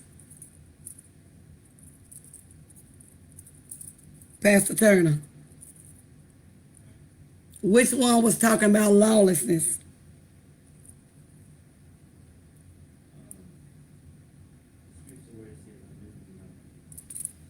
Yes. I knew you not. There we go. Let me find the right one. Iniquity. With those that go before Christ. That's the right one. Those that go before Christ and profess themselves that they know him and that they prophesied and they cast out demons in his name. Okay? He says, depart from me, ye workers of iniquity. All ye workers of iniquity, which comes from Luke. All right? Depart from me, all ye workers of iniquity. All ye that work of iniquity. Get that definition. According to the Bible. Strong's Concordance. Thank you, Pastor. It says, injustice of a judge, unrighteousness of heart and life, a deed violating law, and just act of unrighteousness, lawlessness. Lawlessness is what that is. So every time you see iniquity, you need to think lawlessness, not keeping the law. When you think sin, you need to think I'm breaking the law. That is what it is. That is what it is. Period, point blank. That's what that means. Okay? So, John told you what that is. Iniquity, the condition of without law, lawlessness, contempt and violation of law, wickedness, transgression of the law. That's what it means. That's what it means. So when Hosea say, my people are destroyed for lack of knowledge, you're destroyed for lack of knowledge of the law. Of the law. And not keeping the law. That's what he's talking about. That's what he's talking about. All right? Going to Matthew chapter 7, verse 21.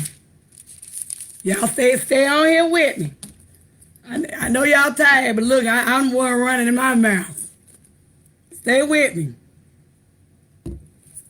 Matthew 7, I'm going to read 21 through 23. Not everyone that says unto me, Lord, Lord, shall enter into the kingdom of heaven, but he that doeth the will of my Father which is in heaven. What's the Father's will?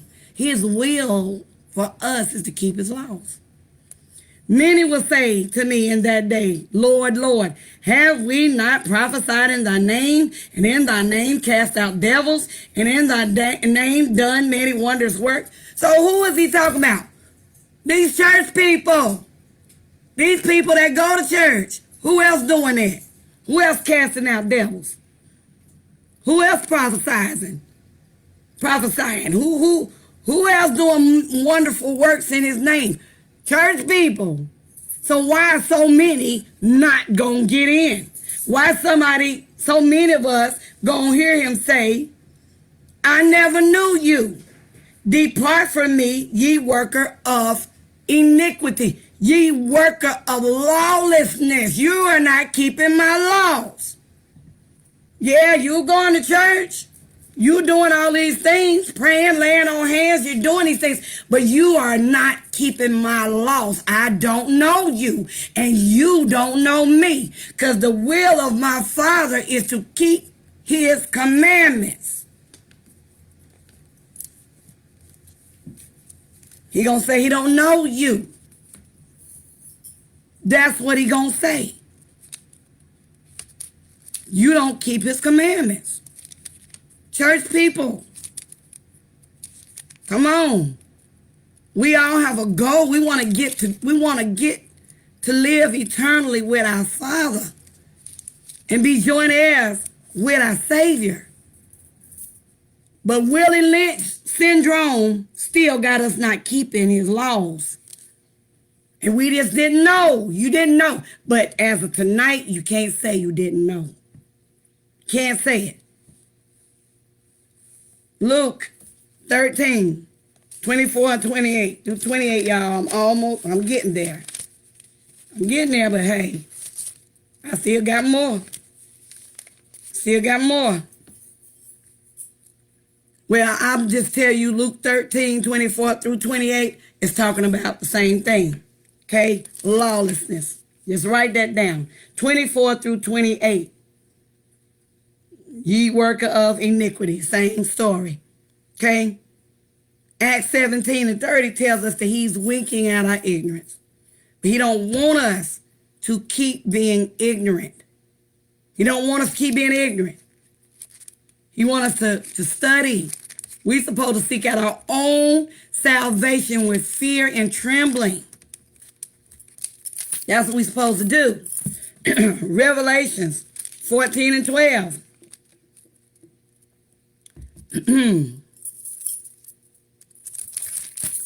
Revelations 14 and 12. It says, check this out. Here is the patience of the saints. Here are they that keep the commandments of God and the faith of Christ. Excuse me. Patience of the saints. Keep his commandments, commandments of the Father, and the faith of Christ. That's the commandments. And the faith, they go together. The laws go together with faith. Some of y'all think that we supposed to only keep the two great laws. To love the Father with all our heart and to love our neighbor. And that's all you think you're supposed to do. No, it says on these two hang all the laws. So imagine there's a clothesline between my two fingers. Loving the Father, loving your neighbor, and in between on a line is hanging all the laws. They ain't gone, they're there. They're still there. Pastor, can I get a piece of candy, please?